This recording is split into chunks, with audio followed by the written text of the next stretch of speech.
നമ്മുടെ സ്വന്തം ഭൂമി. വിശാലമായ ഈ പ്രപഞ്ചത്തിൽ നമ്മൾ ഇന്നേ വരെ മനസ്സിലാക്കിയിട്ടുള്ളതിൽ വെച്ച് ഏറ്റവും കൂടുതൽ സവിശേഷതകൾ നിറഞ്ഞ ഗ്രഹം, ജീവൻ്റെ തുടിപ്പുകൾ ഉള്ള ഗ്രഹം. മറ്റു ഗ്രഹങ്ങളിൽ ഒന്നുമില്ലാത്ത ഇത്രത്തോളം സവിശേഷതകൾ ഈ ഭൂമിയിൽ വന്നു ചേർന്നത് എങ്ങനെയായിരിക്കും? വായുവും ജലവും സസ്യജാലങ്ങളും ജന്തുജാലങ്ങളും മരുഭൂമിയും മഞ്ഞുമലകളുമെല്ലാം എങ്ങനെയായിരിക്കും ഈ ഭൂമിയിലുണ്ടായത്? ജീവൻ്റെ കണിക ആദ്യമായി ഉത്ഭവിച്ചതും അത് പരിണമിച്ച് ഇന്നത്തെ നമ്മളായി മാറിയതും എങ്ങനെയായിരിക്കും? ഇതെല്ലാം ഭൂമിയുടെ ചരിത്രത്തിൽ നിന്നും മാത്രമേ നമുക്കറിയുവാൻ സാധിക്കൂ. കടന്നുപോയ 460 കോടി വർഷക്കാലത്തെ ആ വലിയ ചരിത്രത്തിൽ നിന്നും.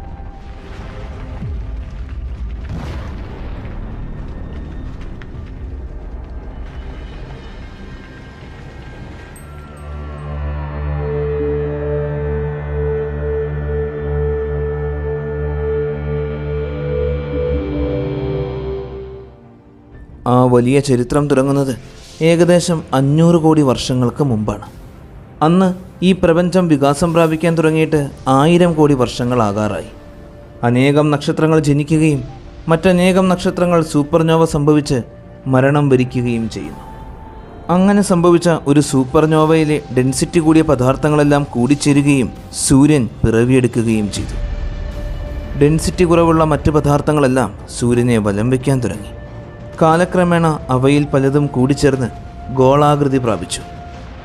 അങ്ങനെ 460 കോടി വർഷങ്ങൾക്ക് മുമ്പ് സൗരയൂഥത്തിലെ മറ്റനേകം ഗ്രഹങ്ങൾക്കും ഉൽക്കകൾക്കും ചിഹ്നഗ്രഹങ്ങൾക്കുമൊപ്പം നമ്മുടെ ഭൂമി പിറവിയെടുത്തു.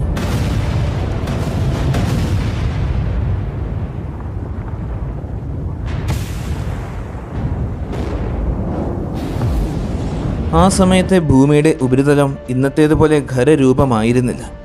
ഭൂമിയിൽ മുഴുവൻ പൊട്ടിയൊഴുകുന്ന തിളച്ചു മറഞ്ഞ ലാവയുടെ കടൽ മാത്രമായിരുന്നു. 1200 ഡിഗ്രി സെൽഷ്യസിലും കൂടുതൽ ചൂടിൽ ചുട്ടുപഴുത്തൊഴുകുന്ന ലാവ മൂലം നരകതുല്യമായ ഗ്രഹമായിരുന്നു ഭൂമി.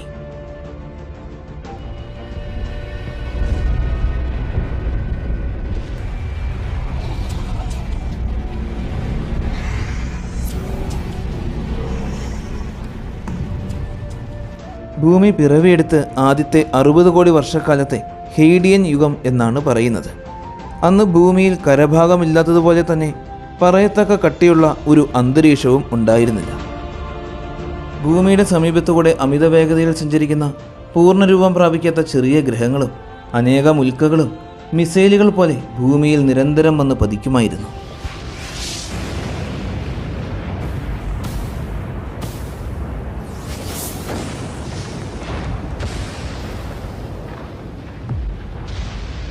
ഇങ്ങനെ ഭൂമിയിൽ പതിച്ച ബഹിരാകാശ വസ്തുക്കളിൽ നിന്നുമാണ് ഇന്നുള്ളതിൽ പകുതിയിൽ കൂടുതൽ ജലവും ഭൂമിയിൽ എത്തിയത്.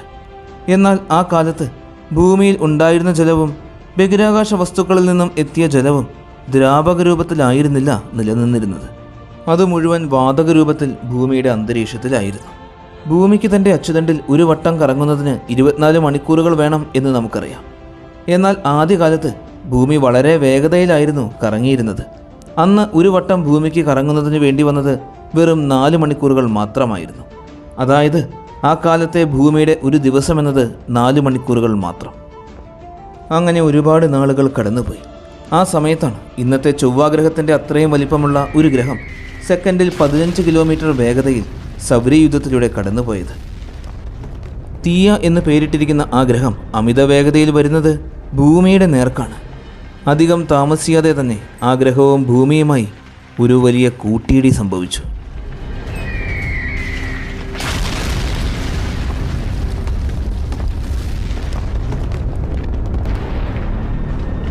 അതിൻ്റെ ഫലമായി തീയയുടെ ഒരു ഭാഗം ഭൂമിയുമായി കൂടിച്ചേർന്നു. മിച്ചമുണ്ടായിരുന്ന ഭാഗവും ഭൂമിയുടെ ഉപരിതലത്തിലെ കുറച്ച് ഭാഗവും വേർപെട്ട് കോടാനുകോടി പൊടിപടലങ്ങളായി മാറി അത് ബഹിരാകാശത്തുകൂടെ ഭൂമിയെ വലം വയ്ക്കാൻ തുടങ്ങി. അങ്ങനെ ഒരു വളയമായി ഭൂമിയെ വലം വയ്ക്കുന്നതിനോടൊപ്പം ആ അവശിഷ്ടങ്ങളിൽ പലതും ഗുരുത്വാകർഷണത്തിൻ്റെ ശക്തിയിൽ പരസ്പരം കൂടിച്ചേരുന്നുണ്ടായിരുന്നു. ആയിരക്കണക്കിന് വർഷങ്ങൾ കൊണ്ട് ഈ പൊടിപടലങ്ങളെല്ലാം കൂടിച്ചേർന്ന് 3500 കിലോമീറ്ററോളം വ്യാസമുള്ള ഒരു വലിയ ഗോളമായി മാറി. അങ്ങനെ ഭൂമിയുടെ ഉപഗ്രഹമായി ചന്ദ്രൻ രൂപപ്പെട്ടു.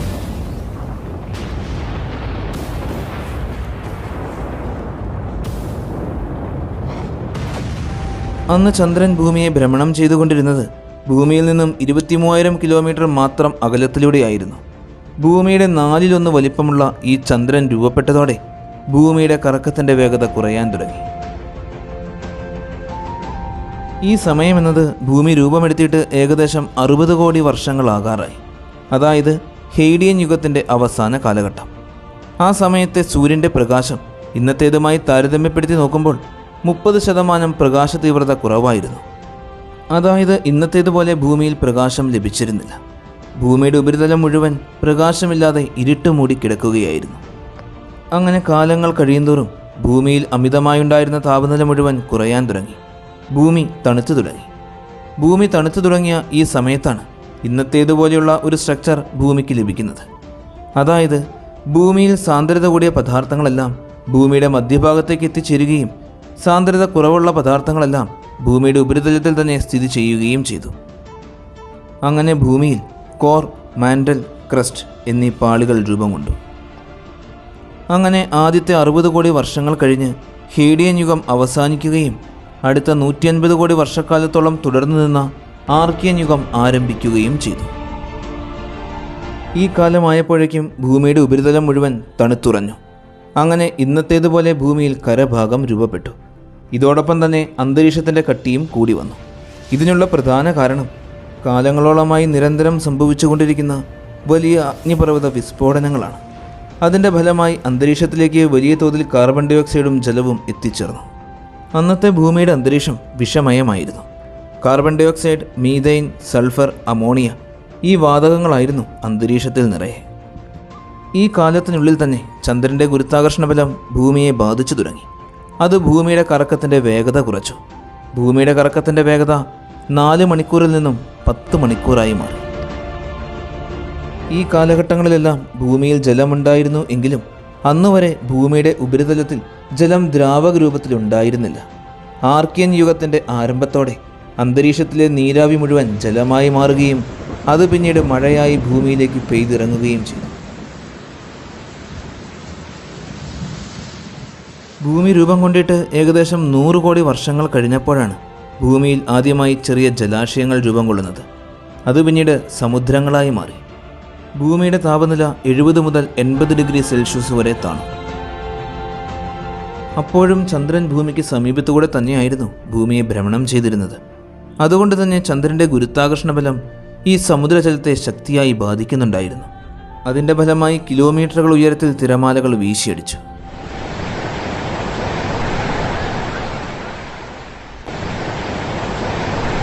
ചന്ദ്രൻ ഭൂമിയിൽ നിന്നും അകന്നു തുടങ്ങിയപ്പോഴാണ് ഭൂമിയിലെ ഈ സമുദ്രങ്ങളെല്ലാം ശാന്തമായത്.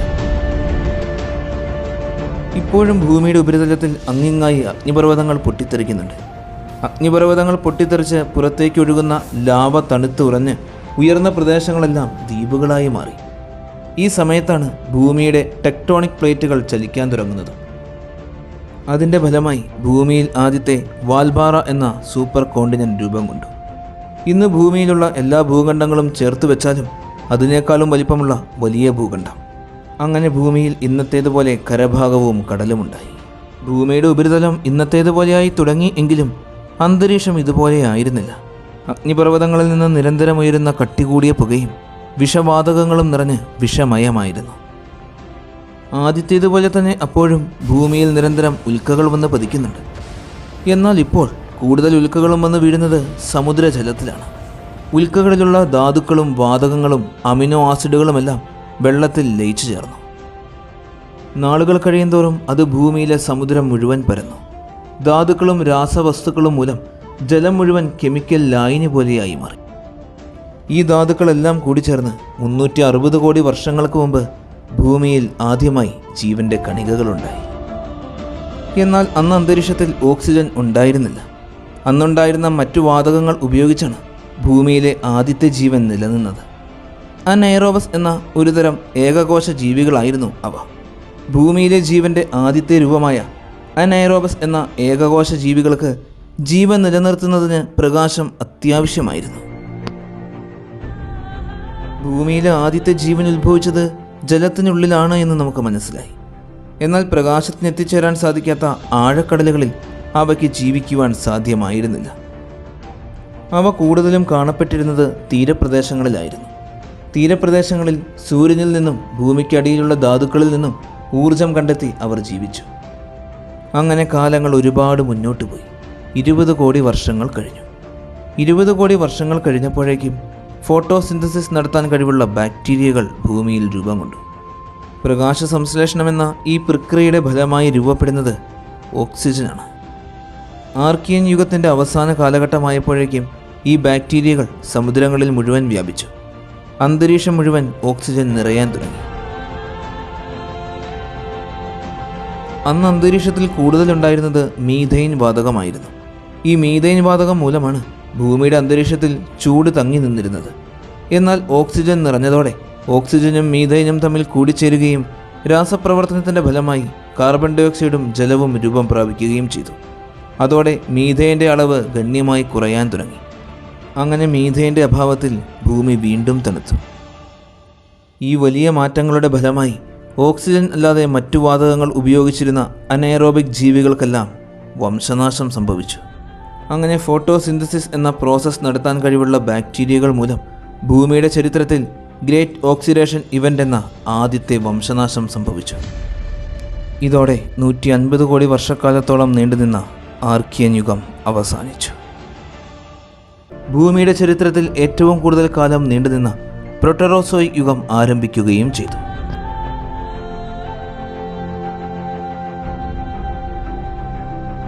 ഫോട്ടോസിന്തസിസ് നടത്താൻ കഴിവുള്ള ബാക്ടീരിയകൾക്ക് പരിണാമങ്ങൾ സംഭവിക്കാൻ തുടങ്ങി. ഈ കാലഘട്ടത്തിൻ്റെ ആരംഭത്തിലാണ് ഒന്നിൽ കൂടുതൽ കോശങ്ങളുള്ള മൾട്ടി സെല്ലുലാർ ജീവികൾ ഉണ്ടാകുന്നതും അവ ലോകം മുഴുവൻ വ്യാപിക്കുന്നതും. അതിനോടൊപ്പം അന്തരീക്ഷത്തിൽ ഓക്സിജൻ നിറയാൻ തുടങ്ങിയതോടെ അതുവരെ അന്തരീക്ഷത്തിൻ്റെ ചൂട് നിലനിർത്തിയിരുന്ന മീഥൈൻ്റെ അളവ് വളരെ പെട്ടെന്ന് കുറഞ്ഞു. അങ്ങനെ 1000 വർഷങ്ങൾ കൊണ്ട് ഭൂമിയുടെ താപനില ഏകദേശം -60 ഡിഗ്രി സെൽഷ്യസ് വരെ താണു. ഭൂമി മുഴുവൻ തണുത്തുറയാൻ തുടങ്ങി.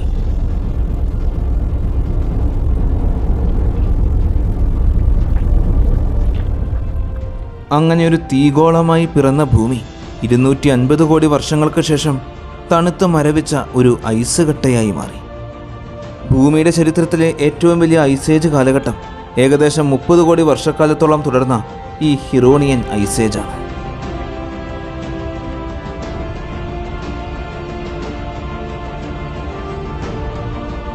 കാലങ്ങൾ കഴിയുന്തോറും സൂര്യൻ്റെ വർദ്ധിച്ചു വരുന്ന ചൂട് മൂലം കട്ടികൂടിയ ഐസ് പാളികൾ വിണ്ടുകീറാൻ തുടങ്ങി. ഭൂമിയുടെ അകത്ത് തിളച്ചു മറഞ്ഞുകൊണ്ടിരിക്കുന്ന ലാവ വലിയ അഗ്നിപർവ്വത വിസ്ഫോടനങ്ങളിലൂടെ പുറത്തേക്കൊഴുകി.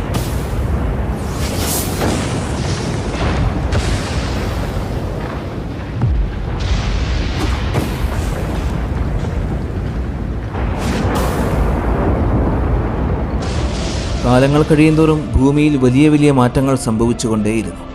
ഈ മഞ്ഞുകാലം അവസാനിച്ച് ഭൂമിയുടെ ഉപരിതലം മുഴുവൻ ചുട്ടുപഴുത്തു കിടക്കുന്ന മരുഭൂമിയെപ്പോലെയായി മാറി. അന്ന് ഭൂമിയിൽ ഒരിടത്തും തണുപ്പുണ്ടായിരുന്നില്ല. ഏകദേശം 100 കോടി വർഷക്കാലത്തോളം നീണ്ടുനിന്ന ഗ്രീൻ ഹൗസ് കാലഘട്ടമായിരുന്നു അത്. ഇതിനിടയിൽ ഭൂമിക്കുള്ളിലെ സമ്മർദ്ദം അതിശക്തി പ്രാപിച്ചു. അത് മരുഭൂമി പോലെയുള്ള ഭൂമിയുടെ പുറന്തോടിനെ കീറി മുറിച്ചു. ആ വലിയ ഭൂഖണ്ഡം പിളർന്നു. വാൽബാറ എന്ന ഭൂഖണ്ഡം പിളർന്ന് ഭൂമിയുടെ 4 ദിക്കിലേക്കും പോയി.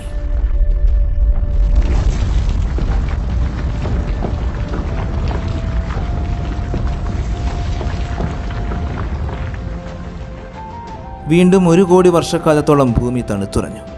ഈ സമയത്ത് ഭൂമിയിൽ മഞ്ഞ് മാത്രമേ ഉണ്ടായിരുന്നുള്ളൂ. ഭൂമി ഒരു സ്നോബോൾ പോലെയായി മാറി. ഭൂമി മഞ്ഞുകട്ടയായി മാറിയപ്പോഴും വലിയ മരുഭൂമിയായി മാറിയപ്പോഴുമെല്ലാം ഭൂമിയിലെ സമുദ്രത്തിനുള്ളിൽ ജീവൻ അതിജീവിച്ചുകൊണ്ടേയിരുന്നു. അന്നും ഭൂമിയിൽ ജീവൻ നിലനിന്നിരുന്നത് ജലത്തിനുള്ളിൽ മാത്രമായിരുന്നു. കാരണം സൂര്യനിൽ നിന്നും വരുന്ന അതിശക്തിയേറിയ റേഡിയേഷൻ നിമിത്തം അവയ്ക്കൊന്നും കരയിൽ കയറുവാൻ സാധിച്ചിരുന്നതേയില്ല. ഏകദേശം 60 കോടി വർഷങ്ങൾക്ക് മുമ്പ് സൂര്യൻ്റെ ഈ മാരക കിരണങ്ങളിൽ നിന്നും ഒരു പുതപ്പിനെ പോലെ ഭൂമിയെ പൊതിഞ്ഞ് സംരക്ഷിക്കുന്നതിന് വേണ്ടി ഓസോൺ പാളി രൂപം പ്രാപിച്ചു. കാലങ്ങൾ കഴിയുന്തോറും ഓസോൺ പാളിയുടെ കട്ടി കൂടിക്കൂടി വന്നു. അങ്ങനെ ഒരു സംരക്ഷണം ലഭിച്ചു കഴിഞ്ഞപ്പോൾ പ്രൊട്ടറോസോയിക് യുഗത്തിൻ്റെ അവസാന കാലത്ത് ജീവൻ കടലിൽ നിന്നും കരയിലേക്ക് കയറി വന്നു. പായലുകളും ചില സൂക്ഷ്മജീവികളുമായിരുന്നു ആദ്യം കരയിൽ കയറിയത്. അങ്ങനെ ജീവൻ സമുദ്രത്തിലേതുപോലെ തന്നെ കരയിലും വ്യാപിക്കാൻ തുടങ്ങി. കോടാനുകോടി വർഷങ്ങൾ കൊണ്ട് ഭൂമിയെ ഭ്രമണം ചെയ്തുകൊണ്ടേയിരിക്കുന്ന ചന്ദ്രൻ ഇപ്പോൾ ഭൂമിയിൽ നിന്നും ഏകദേശം 1.5 ലക്ഷം കിലോമീറ്റർ അകലെ എത്തിയിരിക്കുകയാണ്. അതിൻ്റെ ഫലമായി 54 കോടി വർഷങ്ങൾക്ക് മുമ്പ് ഭൂമിയിലെ ഒരു ദിവസം എന്നത് 21 മണിക്കൂറുകളായി മാറി. അതോടെ 200 കോടി വർഷങ്ങൾ നീണ്ടുനിന്ന പ്രോട്ടറോസോയിക് യുഗം അവസാനിച്ചു. അതോടൊപ്പം വലിയ പരിണാമങ്ങൾ സംഭവിച്ച് ഭൂമിയെ അടിമുടി മാറ്റിമറിച്ച് പുതിയൊരു ഗ്രഹമാക്കി മാറ്റിയ ഫെനറോസോയിക് യുഗം ആരംഭിച്ചു. ഈ യുഗത്തിലെ ആദ്യത്തെ 300 കോടി വർഷത്തെ പാലിയോസോണിക് എറ എന്നാണ് വിളിക്കുന്നത്. ഈ കാലഘട്ടത്തിൻ്റെ ആരംഭത്തിൽ കീറിമുറിക്കപ്പെട്ട ഭൂമിയുടെ ഉപരിതലം മുഴുവൻ പരസ്പരം കൂടിച്ചേരാൻ തുടങ്ങി. അങ്ങനെ ഭൂമിയുടെ കരഭാഗം കൂടുതലും കൂടിച്ചേർന്ന് ഗോണ്ടുവാന എന്ന വലിയ ഭൂഖണ്ഡം രൂപം കൊണ്ടു.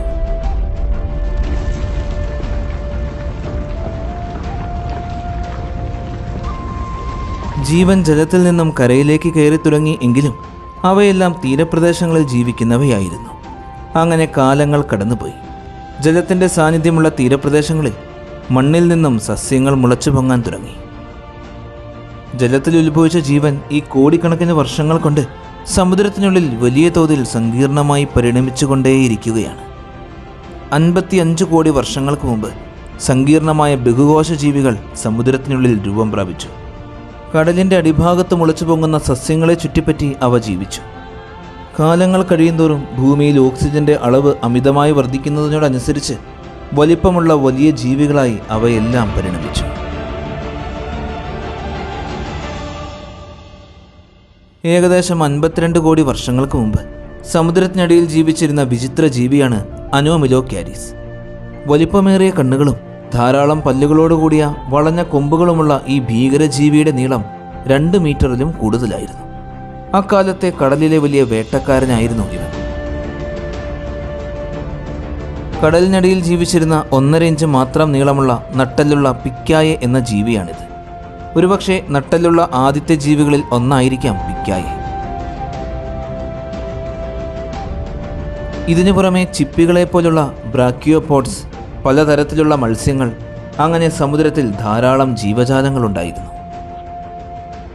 ഈ കാലഘട്ടത്തിൽ തന്നെ ഗോണ്ടുവാന എന്ന വലിയ ഭൂഖണ്ഡം 2ആയി പിളരുകയും അത് പിന്നീട് പല ചെറിയ ചെറിയ ഭൂഖണ്ഡങ്ങളായി മാറി ഭൂമിയുടെ പല ഭാഗങ്ങളിലേക്ക് പോവുകയും ചെയ്തു. ഇതിൻ്റെ ഫലമായി വലിയ അഗ്നിപർവ്വത വിസ്ഫോടനങ്ങൾ ഭൂമിയിൽ സംഭവിച്ചു. ഇതിനോടൊപ്പം ബഹിരാകാശത്ത് സംഭവിച്ച വലിയ സൂപ്പർനോവയിൽ നിന്നും മാരകമായ റേഡിയേഷനുകൾ ഭൂമിയിൽ പതിച്ചു. ഇതിൻ്റെ എല്ലാം ഫലമായി ഭൂമിയിൽ വലിയ വംശനാശം സംഭവിച്ചു. ഓർഡോവിഷൻ മാസ് എക്സ്റ്റൻഷൻ എന്ന ഈ വലിയ വംശനാശത്തിലൂടെ അന്ന് ഭൂമിയിലുണ്ടായിരുന്ന 85% ജീവനും നശിച്ചുപോയി. ഈ വംശനാശത്തിനു ശേഷം ഏകദേശം 45 കോടി വർഷങ്ങൾക്ക് മുമ്പ് കരയിൽ സങ്കീർണമായ രീതിയിൽ ജീവൻ പരിണമിച്ചു തുടങ്ങി. മണ്ണിരയെപ്പോലെയുള്ള നീമോഡെസ്മസും കാബിസാരീസുമാണ് ആദ്യം കരയിലെത്തിയത്. ഏകദേശം 40 കോടി വർഷങ്ങൾക്ക് മുമ്പ് സമുദ്രത്തിനുള്ളിൽ കരയിലും വെള്ളത്തിലും ജീവിക്കാൻ കഴിവുള്ള ജീവികൾ പരിണമിച്ചു. ലോപ്ഫിൻ എന്ന മീനുകളിൽ നിന്നുമാണ് അവ രൂപം കൊണ്ടത്. അവരുടെ കട്ടിയേറിയ ചിറകുകൾ കാലുകളായി മാറി. അങ്ങനെ വെള്ളത്തിൽ നീന്തുവാനും കരയിലൂടെ നടക്കുവാനും കഴിവുള്ള ടെട്രാപ്ലോഡ്സ് എന്ന ജീവികളായി അവ പരിണമിച്ചു. തങ്ങളുടെ കാലുകൾ ഉപയോഗിച്ച് അവ ജലത്തിൽ നിന്നും കരയിലേക്ക് കയറി. എന്നാൽ കരയിൽ അധിക സമയം ജീവിക്കുവാൻ അവരെ കൊണ്ട് സാധിക്കുമായിരുന്നില്ല. അവർ തിരികെ വെള്ളത്തിലേക്ക് തന്നെ പോയി എങ്കിലും ഒരുപാട് വർഷങ്ങൾ കൊണ്ട് അവർ കരയിൽ ജീവിക്കാൻ തുടങ്ങി. ഈ സമയത്ത് തന്നെയാണ് കരയിൽ വലിയ തോതിൽ സങ്കീർണമായ ജീവജാലങ്ങൾ വ്യാപിച്ചു തുടങ്ങിയത്. തീരപ്രദേശത്ത് നിന്നും കരഭാഗങ്ങളിലേക്ക് ആദ്യമായി സസ്യങ്ങൾ വളർന്നു തുടങ്ങിയതും ഇതേ സമയത്ത് തന്നെയാണ്. കരയിലും വെള്ളത്തിലും വലിയ പരിണാമങ്ങൾ സംഭവിക്കുന്ന ഈ സമയത്താണ് ഭൂമിയിലെ ശിലാഫലകങ്ങളുടെ ചലനം മൂലവും വലിയ അഗ്നിപർവ്വത വിസ്ഫോടനങ്ങൾ മൂലവും കാലാവസ്ഥ വ്യതിയാനം മൂലവും ഭൂമിയിൽ അടുത്ത വലിയ വംശനാശം സംഭവിച്ചത്. 1 വർഷക്കാലത്തോളം നീണ്ടുനിന്ന ആ വലിയ വംശനാശത്തെ ഡിവോണിയൻ മാസ് എക്സ്റ്റൻഷൻ എന്നാണ് പറയുന്നത്. അന്ന് കരയിലും വെള്ളത്തിലും ജീവിച്ചിരുന്ന 75% ജീവനുകളും നശിച്ചുപോയി. ഈ വലിയ വംശനാശത്തിന് ശേഷമാണ് ഭൂമിയിൽ വലിയ തോതിൽ വനങ്ങൾ വളരാൻ തുടങ്ങിയത്. അന്നത്തെ അന്തരീക്ഷത്തിൽ 31% ഓക്സിജൻ മാത്രമായിരുന്നു. ഇന്നത്തെ ഓക്സിജനേക്കാളും എത്രയോ കൂടുതലാണ്. അതുകൊണ്ട് തന്നെ അന്ന് ജീവിച്ചിരുന്ന ജീവികൾക്കെല്ലാം ഭീകരമായ വലിപ്പമുണ്ടായിരുന്നു. അന്ന് കരയിൽ ജീവിച്ചിരുന്നതിൽ കൂടുതലും പ്രാണികളും ഇഴജന്തുക്കളുമാണ്. എന്നാൽ അവയുടെ രൂപം ഇന്നത്തേതുപോലെ ആയിരുന്നില്ല. ഇന്നത്തെ ഈ കുഞ്ഞൻ ജീവികളെല്ലാം അന്നത്തെ ഭീമൻ ജീവികളായിരുന്നു. ഭൂമിയിൽ ഇന്നേ വരെ ജീവിച്ചിരുന്നതിൽ വെച്ച് ഏറ്റവും വലിയ പ്രാണികളായിരുന്ന മെഗാ ന്യൂറോപ്സിസ്, 1 മീറ്ററിലും കൂടുതൽ നീളമുണ്ടായിരുന്ന ഭീമൻ തേളുകൾ, 2.5 മീറ്ററോളം നീളമുണ്ടായിരുന്ന ആർത്രോപ്ലൂറ എന്ന വലിയ അട്ട. ഈ സമയത്ത് കരയിലും ജലത്തിലും വലിയ തരത്തിൽ പരിണാമങ്ങൾ സംഭവിച്ചുകൊണ്ടേയിരിക്കുകയാണ്.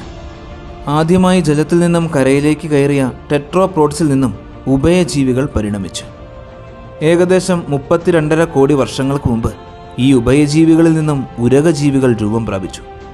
പിന്നീട് ഭീമൻ ദിനോസറുകൾ വരെയായി മാറിയ ഈ ഉരകജീവികൾ അന്നത്തെ കുഞ്ഞന്മാരായിരുന്നു. ഇതേ സമയത്ത് തന്നെയാണ് ഭൂമിയിൽ ചിതറിക്കിടന്നിരുന്ന കരഭാഗങ്ങളെല്ലാം കൂടിച്ചേർന്നതും ഭൂമിയുടെ ചരിത്രത്തിലെ ഏറ്റവും വലിയൊരു ഭൂഖണ്ഡമായി രൂപം പ്രാപിച്ചത് പാൻജിയ. ഈ വലിയ ഭൂഖണ്ഡം രൂപപ്പെട്ടതോടെ കരയിലുണ്ടായിരുന്ന ജീവികൾ ലോകം മുഴുവൻ വ്യാപിച്ചു. പാലിയോസോണിക് കാലത്തിൻ്റെ അവസാനമായപ്പോഴേക്കും ഭൂമിയിൽ ഏറ്റവും കൂടുതലുണ്ടായിരുന്നത് ഉരകജീവികളായിരുന്നു. അവയിൽ 4 മീറ്ററിലും കൂടുതൽ വലിപ്പമുണ്ടായിരുന്ന ഡിമെട്രഡോസ് എന്ന ഉരകജീവിയായിരുന്നു ആ കാലഘട്ടത്തിലെ ഏറ്റവും ഭീകരജീവി. അവരോടൊപ്പം വളരെ വലിപ്പം കുറവായ ഓന്തിനെ പോലുള്ള ജീവികളും ഉണ്ടായിരുന്നു. അനേകം വർഷങ്ങളോളം ഈ ഭൂമി അവരുടേത് മാത്രമായിരുന്നു.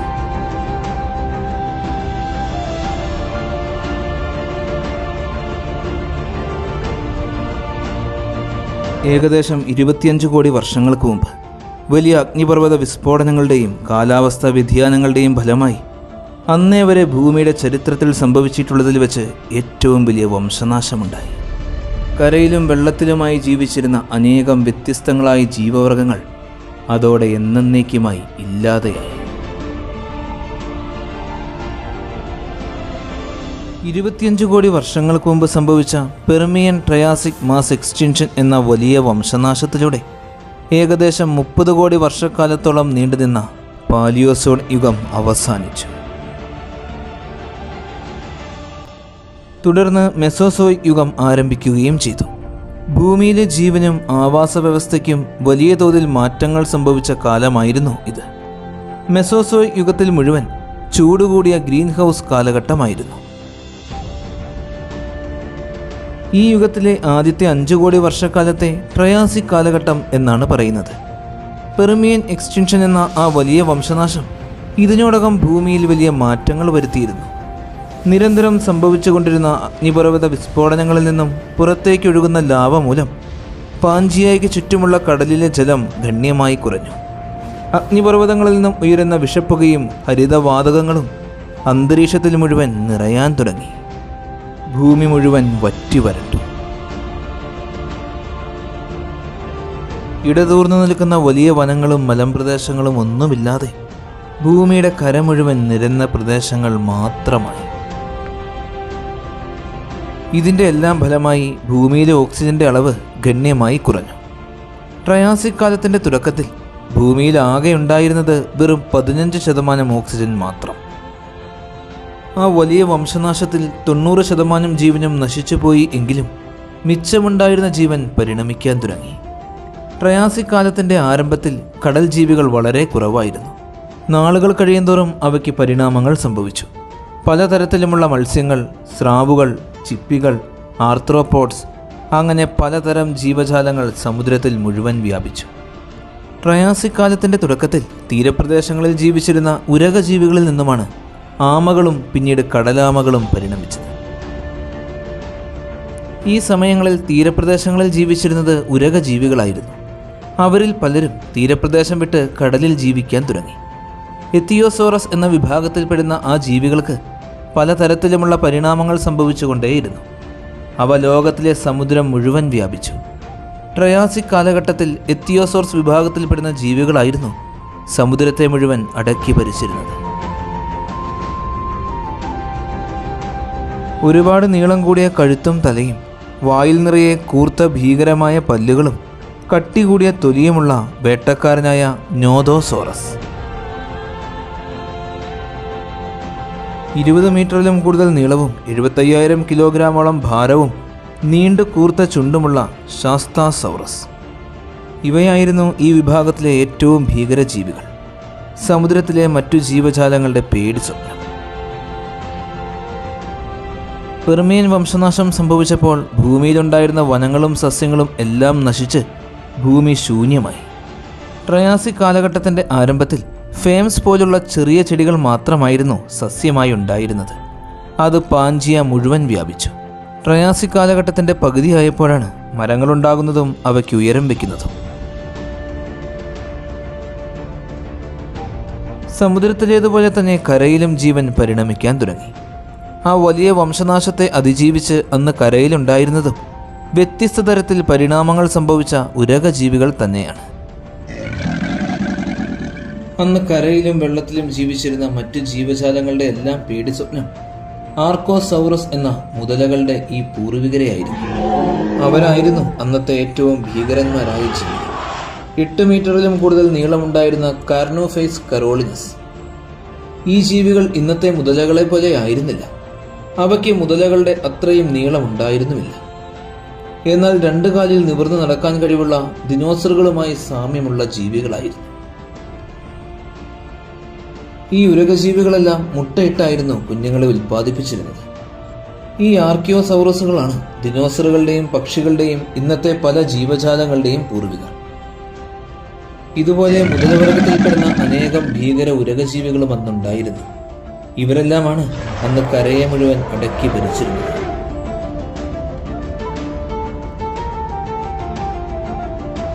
ട്രയാസിക് കാലഘട്ടത്തിൽ മുഴുവൻ കരഭൂമിയായി ഉണ്ടായിരുന്നത് 25 കോടി വർഷങ്ങൾക്ക് മുമ്പേ ഭൂമിയിൽ രൂപപ്പെട്ട പാൻജിയ എന്നൊരൊറ്റ ഭൂഖണ്ഡം മാത്രമായിരുന്നു. ഈ കാലഘട്ടത്തിൽ ഒരു സമയത്തും പാൻജിയ വിഭജിക്കപ്പെട്ടിരുന്നതേയില്ല. പാൻജിയയെ ചുറ്റിപ്പറ്റി പന്തലാസ എന്ന വലിയൊരു മഹാസമുദ്രം. ആ കാലഘട്ടത്തിൽ കരയിലും വെള്ളത്തിലും ജീവിച്ചിരുന്ന ഭീകരജീവികളെയെല്ലാം നമ്മൾ പരിചയപ്പെട്ടു. കരയിലും വെള്ളത്തിലും എന്ന പോലെ തന്നെ ആകാശത്തെയും അടക്കി ഭരിച്ചിരുന്നത് അതിഭീകരന്മാരായ ഉരകജീവികൾ തന്നെയായിരുന്നു.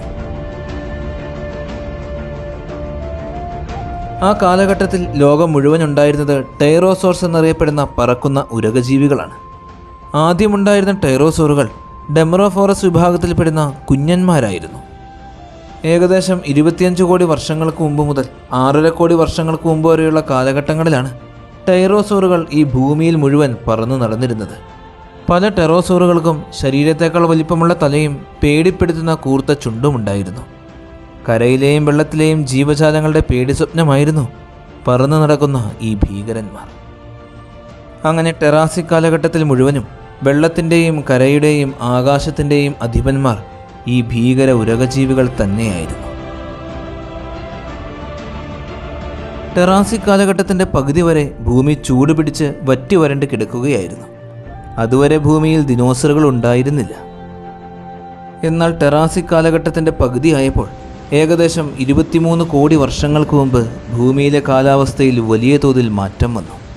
വറ്റി വരണ്ടിരുന്ന ഭൂമിയിലേക്ക് കോടാനുകോടി വർഷങ്ങൾക്ക് ശേഷം മഴ പെയ്യാൻ തുടങ്ങി.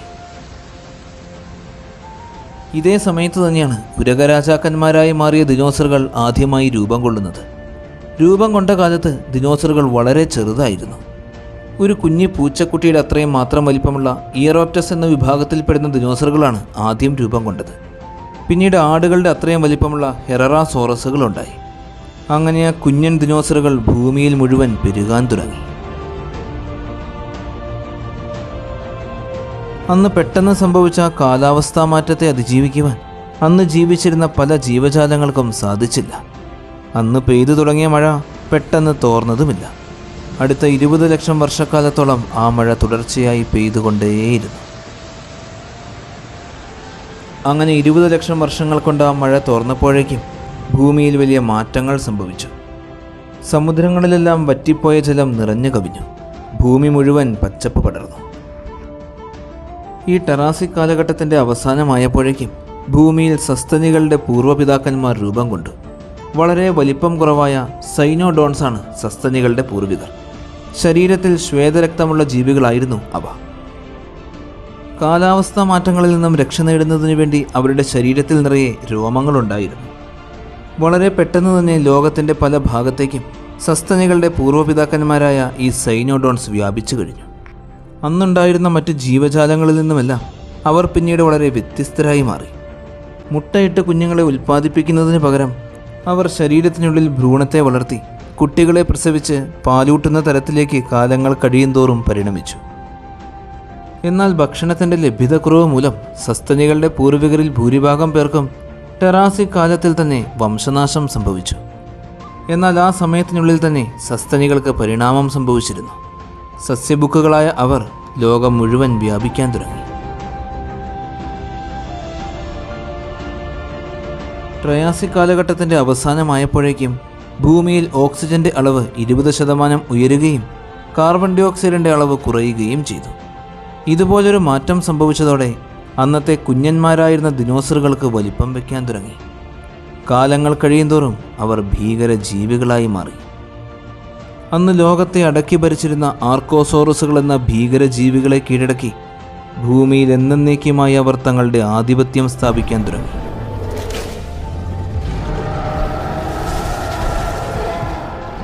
ആ സമയത്താണ് ഭൂമിയുടെ ചരിത്രത്തിലെ അടുത്ത വലിയ വംശനാശം സംഭവിച്ചത്.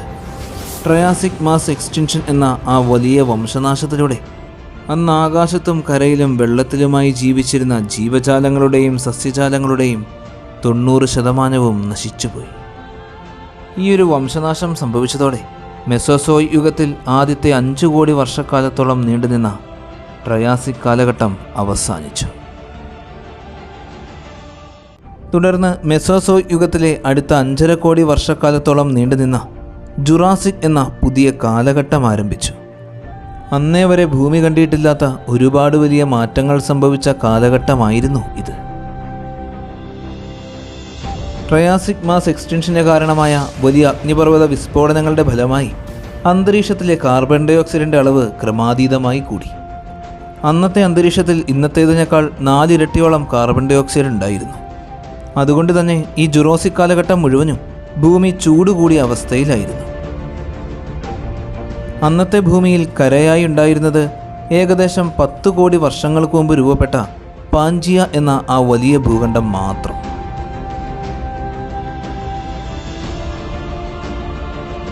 ജുറാസിക് കാലത്തിൻ്റെ തുടക്കത്തിൽ തന്നെ, അതായത് ഏകദേശം 20 കോടി വർഷങ്ങൾക്ക് മുമ്പ്, ഭൂമിയുടെ ഉള്ളിലുള്ള സമ്മർദ്ദം അതിശക്തി പ്രാപിച്ചു. അത് ഭൂമിയുടെ പുറന്തോടിനെ കീറി മുറിച്ചു. അങ്ങനെ ഭൂമിയുടെ ചരിത്രത്തിലെ ഏറ്റവും വലിയ ഭൂഖണ്ഡമായിരുന്ന പാഞ്ചിയ പിളർന്നുപോയി.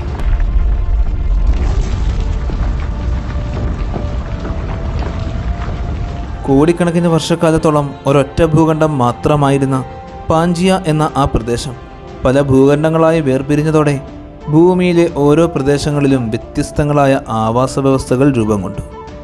അങ്ങനെ ജീവികൾക്ക് രൂപമാറ്റം സംഭവിച്ചുകൊണ്ടേയിരുന്നു. ജുറാസിക് കാലത്ത് ഭൂമിയിൽ ധാരാളം വനങ്ങളുണ്ടായിരുന്നു. അന്ന് വനങ്ങളിൽ പ്രധാനമായും ഉണ്ടായിരുന്നത് പൈൻ മരങ്ങൾ പോലുള്ള കോണിഫസുകളായിരുന്നു. അതുപോലെ തന്നെ ചെറിയ ചെടികൾ ട്രയാസിക് കാലഘട്ടത്തിലുണ്ടായിരുന്ന ഫേംസ് പോലുള്ള ചെടികളുമായിരുന്നു. ട്രയാസിക് വംശനാശത്തെ അതിജീവിച്ച ദിനോസറുകൾ പാഞ്ചിയ എന്ന ഭൂഖണ്ഡം വിഭജിക്കപ്പെട്ടതോടെ ഭൂമിയുടെ എല്ലാ ഭാഗത്തേക്കും എത്തപ്പെട്ടു. അതാത് പ്രദേശങ്ങളുടെ പ്രത്യേകതകൾക്കനുസരിച്ച് കാലങ്ങൾ കഴിയുന്തോറും അവയ്ക്ക് വ്യത്യസ്തങ്ങളായ രൂപമാറ്റങ്ങൾ സംഭവിച്ചുകൊണ്ടേയിരുന്നു. നമ്മുടെ ഉള്ളം കയ്യിലെടുത്തു പിടിക്കാൻ മാത്രം വലിപ്പമുള്ള കുഞ്ഞൻ ദിനോസറുകൾ മുതൽ 70,000 കിലോഗ്രാമോളം ഭാരമുള്ള അതിഭീമൻ ദിനോസറുകൾ വരെ. ചെറിയ പൂച്ചയുടെ അത്രയും വലിപ്പം മാത്രമുള്ള കുഞ്ഞു ദിനോസറുകൾ, സസ്യബുക്കുകളായ സൈറോപോഡ്സ് വിഭാഗത്തിൽപ്പെടുന്ന അതിഭീകര വലിപ്പമുള്ള ദിനോസറുകൾ. ഇവർ ഈ കാലഘട്ടത്തിൻ്റെ തുടക്കത്തിലാണ് ഭൂമിയിൽ ജീവിച്ചിരുന്നത്. അവർ ലോകത്തിൻ്റെ എല്ലാ ഭാഗത്തും ഉണ്ടായിരുന്നു. ഡിപ്ലോഡോങ്കസ് ലോങ്കസ്, ബ്രാക്കിയോസൗറസ്, ഇവയെല്ലാം 70,000 കിലോഗ്രാമോളം ഭാരവും 30 മീറ്ററിൽ കൂടുതൽ നീളവുമുള്ള സൗറോപോഡ്സ് വിഭാഗത്തിൽപ്പെടുന്ന സസ്യബുക്കുകളായ ദിനോസറുകളാണ്. സൗറോപോഡ്സ് വിഭാഗത്തിൽപ്പെടുന്ന ദിനോസറുകളായിരുന്നു വലിപ്പമുള്ള ദിനോസറുകൾ. അവയിൽ ഏറ്റവും വലിപ്പമുള്ളത് അർജന്റീനോസോറസ് എന്ന ദിനോസറുകൾക്കാണ്. അവയ്ക്ക് 17 ആഫ്രിക്കൻ ആനകളുടെ ഭാരവും 30 മീറ്ററിലും കൂടുതൽ നീളവും ഉണ്ടായിരുന്നു. ലോകത്തിലെ ഏറ്റവും വലിയ ഈ ദിനോസറുകളുടെ വലിപ്പം നമുക്ക് സങ്കല്പിക്കാൻ പോലും സാധിക്കുന്നില്ല. മറ്റു ദിനോസറുകളിൽ നിന്നും തികച്ചും വ്യത്യസ്തനായിരുന്ന ഒരു വിഭാഗമാണ് സ്റ്റെഗോസോറസ് എന്ന ദിനോസറുകൾ. ഇവയ്ക്ക് 30 അടി നീളവും 9 അടി ഉയരവും 3000 കിലോഗ്രാമോളം ഭാരവുമാണ് ഉണ്ടായിരുന്നത്. ഈ സ്റ്റെഗോസോറസുകളും നമ്മൾ പരിചയപ്പെട്ട മറ്റ് ദിനോസറുകളെ പോലെ തന്നെ സസ്യബുക്കുകളായ ദിനോസറുകളാണ്. ഇവ ജീവിച്ചിരുന്നത് ഏകദേശം 15 കോടി വർഷങ്ങൾക്ക് മുമ്പാണ് എന്നാണ് കണക്കാക്കുന്നത്. ഇതുവരെ നമ്മൾ കണ്ടതെല്ലാം സസ്യബുക്കുകളായ ദിനോസറുകളെ മാത്രമാണ്. അന്ന് 60% കൂടുതലുണ്ടായിരുന്നത് ഈ സസ്യബുക്കുകൾ തന്നെയാണ്. മിച്ചമുള്ള 40% ഭീകരന്മാർ. മാംസബുക്കുകളായ അവരായിരുന്നു അക്കാലത്തെ ഏറ്റവും മികച്ച വേട്ടക്കാർ. ഈ മാംസബുക്കുകളിൽ ഏറ്റവും ഭീകരനും മികച്ച വേട്ടക്കാരനും ടൈറനോസോറസ് റെക്സ് എന്ന ടീറക്സ് ആയിരുന്നു.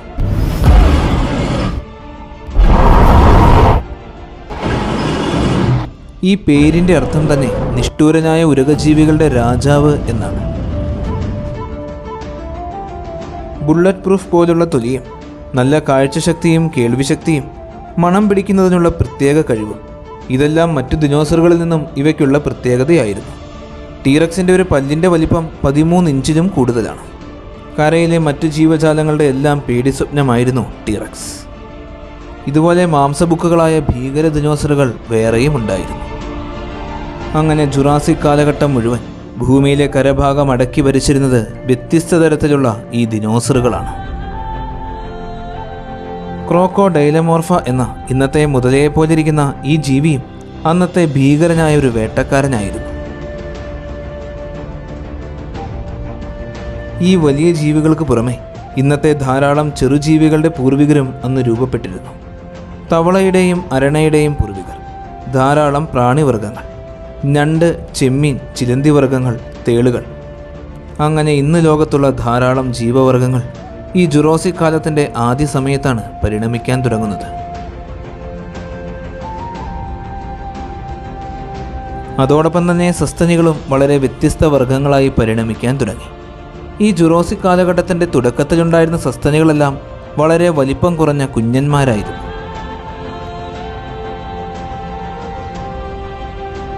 കരയിലേതുപോലെ തന്നെ ആ സമയത്ത് കടലിനുള്ളിലും വളരെ വ്യത്യസ്തമായ തരത്തിൽ ജീവൻ പരിണമിക്കുന്നുണ്ടായിരുന്നു. ടെറാസിക് കാലം പോലെ തന്നെ ജുറാസിക് കാലത്തും സമുദ്രങ്ങളെ അടക്കി ഭരിച്ചിരുന്നത് ഉരക രാജാക്കന്മാർ തന്നെയാണ്.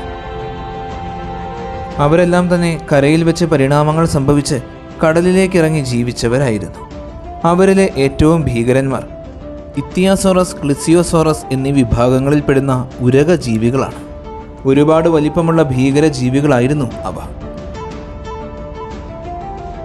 സ്റ്റെനോപ്റ്റൈഡർ, ഒക്ടലമോസോറസ്, ഇവയെ കൂടാതെ വളരെ വ്യത്യസ്തങ്ങളായ മത്സ്യവർഗങ്ങൾ, സ്രാവുകൾ, ആർത്രോപോഡ്സ്, അങ്ങനെ വളരെ വ്യത്യസ്തമായ തരത്തിൽ ജീവൻ പരിണമിച്ചുകൊണ്ടിരുന്ന കാലമായിരുന്നു ജുറാസിക് കാലഘട്ടം.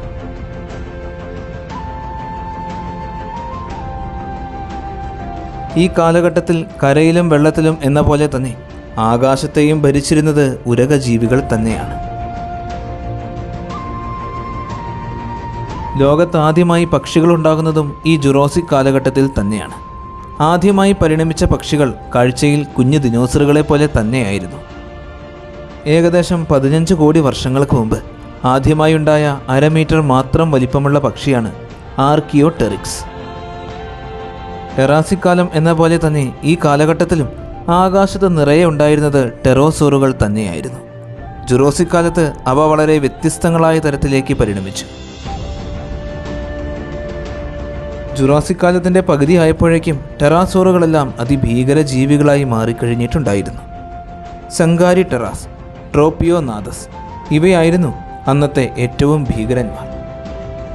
200 കിലോഗ്രാമോളം ഭാരവും ഒരു ഫൈറ്റർ ജെറ്റിൻ്റെ അത്രയും വലിപ്പവുമുള്ള പറക്കുന്ന ഉരകജീവികൾ.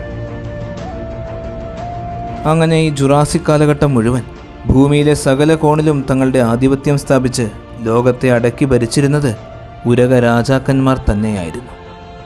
ഏകദേശം 14.5 കോടി വർഷങ്ങൾക്ക് മുമ്പ് 5.5 കോടി വർഷക്കാലത്തോളം നീണ്ടുനിന്ന മെസോസോയിക് യുഗത്തിലെ രണ്ടാമത്തെ കാലഘട്ടമായ ജുറാസിക് കാലം അവസാനിച്ചു.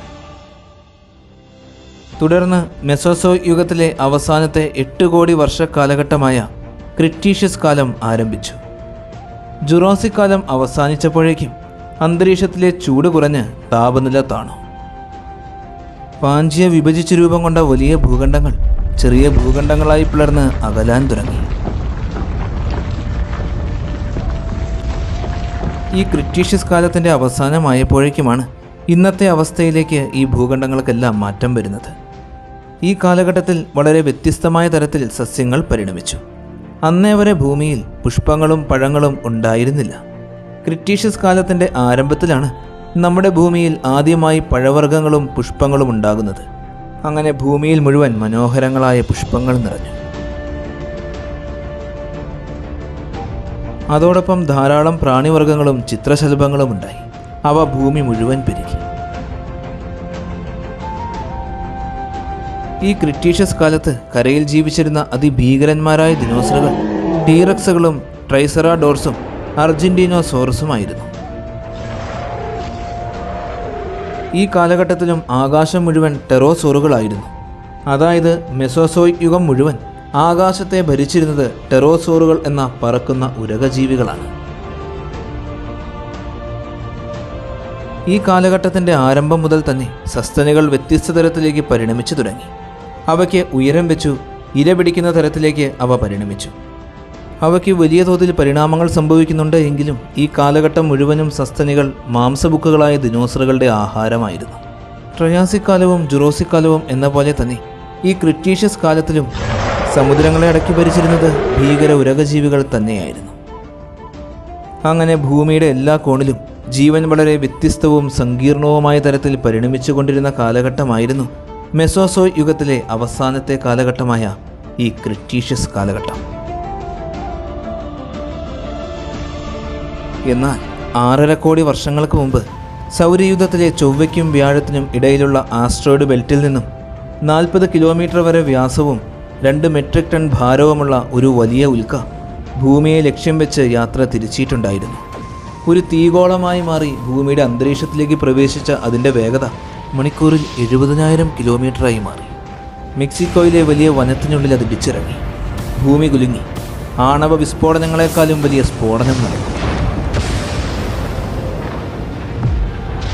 അതിൻ്റെ ഫലമായി ക്രിട്ടീഷ്യസ് പാലിയോജീൻ എക്സ്റ്റിൻഷൻ എന്ന ഭൂമിയുടെ ചരിത്രത്തിലെ 5ാമത്തെ മഹാവംശനാശം സംഭവിച്ചു.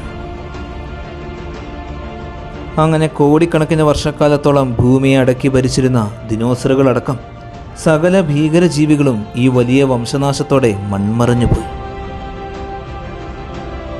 അതോടെ 6.5 കോടി വർഷങ്ങൾക്ക് മുമ്പ് മെസോസോയിക് യുഗം അവസാനിച്ചു.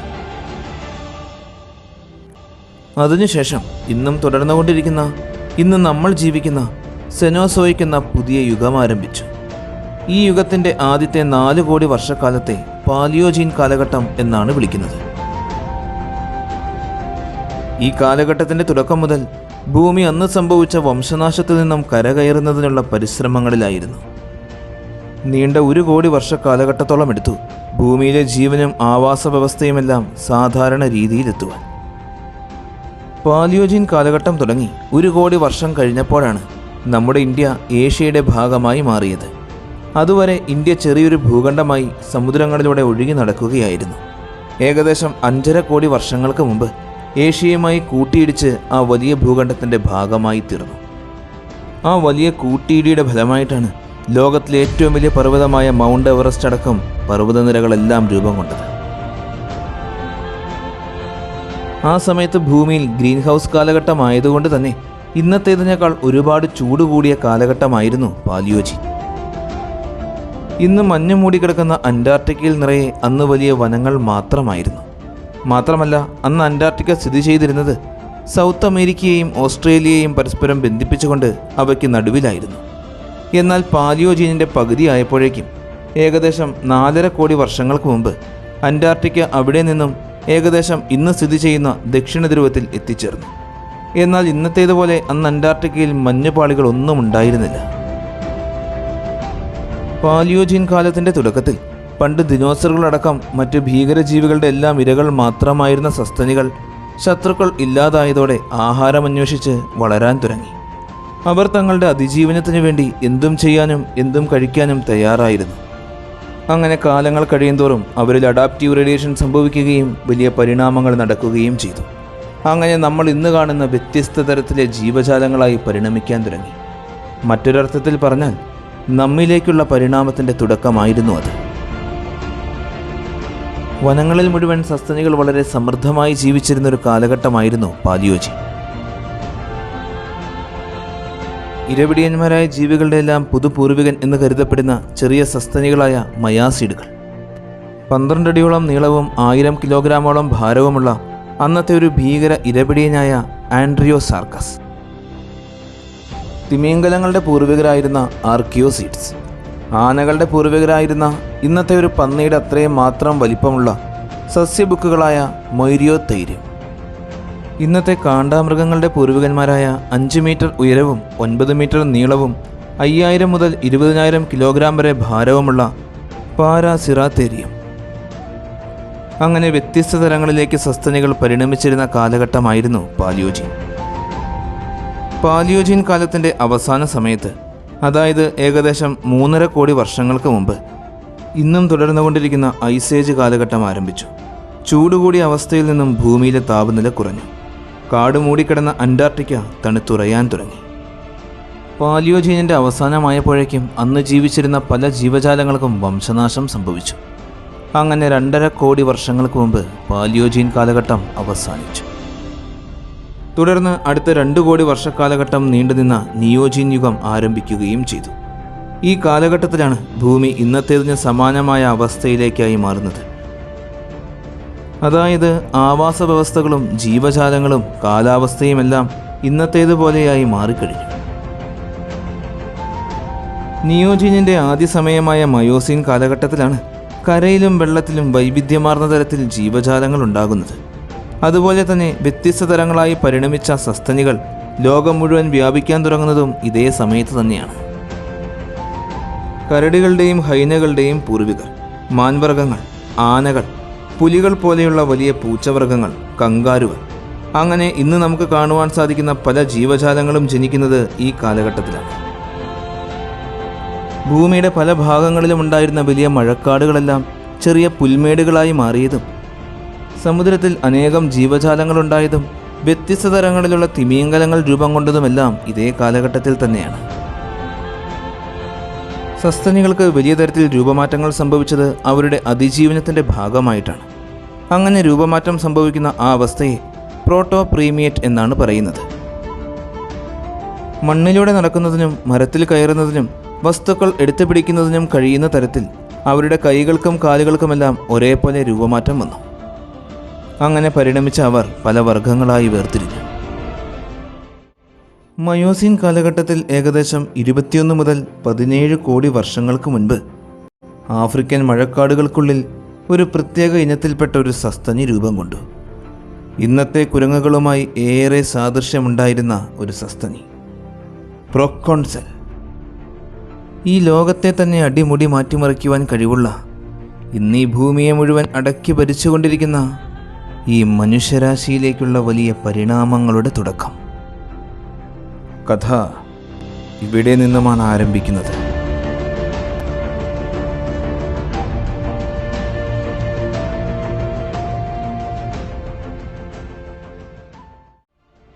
ഏകദേശം 53 ലക്ഷം വർഷങ്ങൾക്ക് മുൻപ് മയോസീൻ കാലഘട്ടം അവസാനിച്ചു.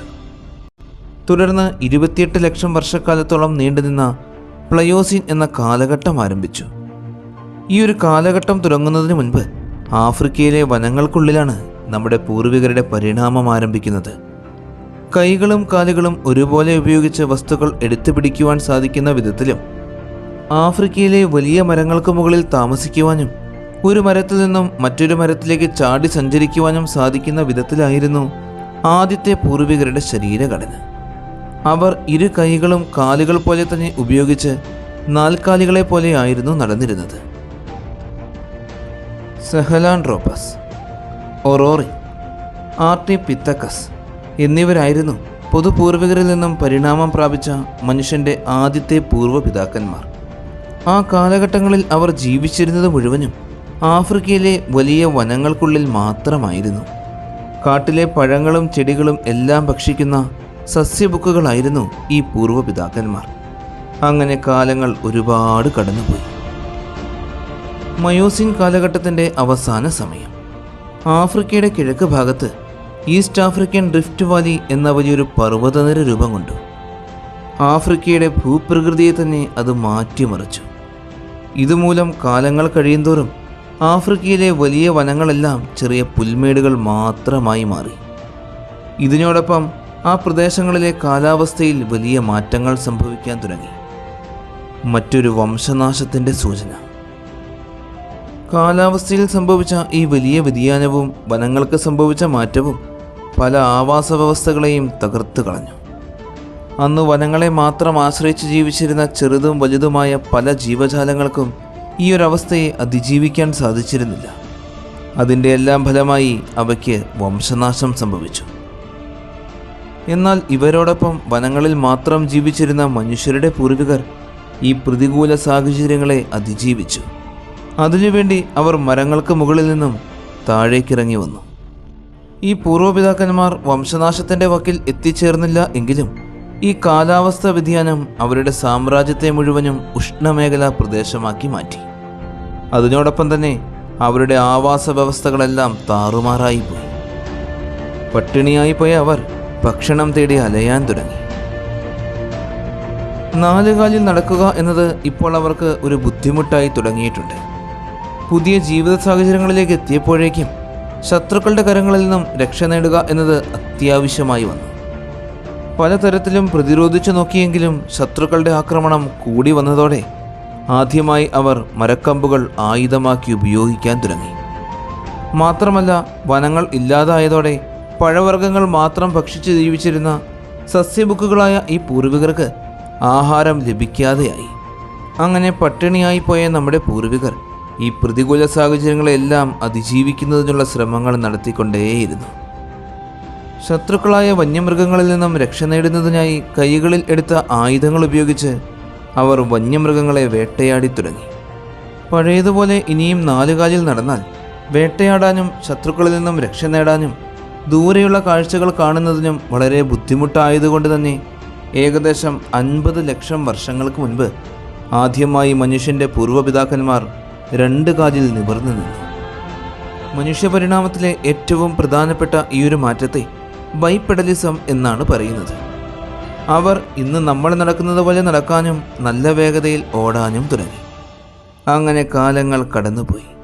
കാലങ്ങൾ കടന്നു പോകുന്നതിനോടൊപ്പം മനുഷ്യൻ്റെ പൂർവികരിൽ വലിയ തരത്തിൽ മാറ്റങ്ങൾ സംഭവിച്ചുകൊണ്ടേയിരുന്നു.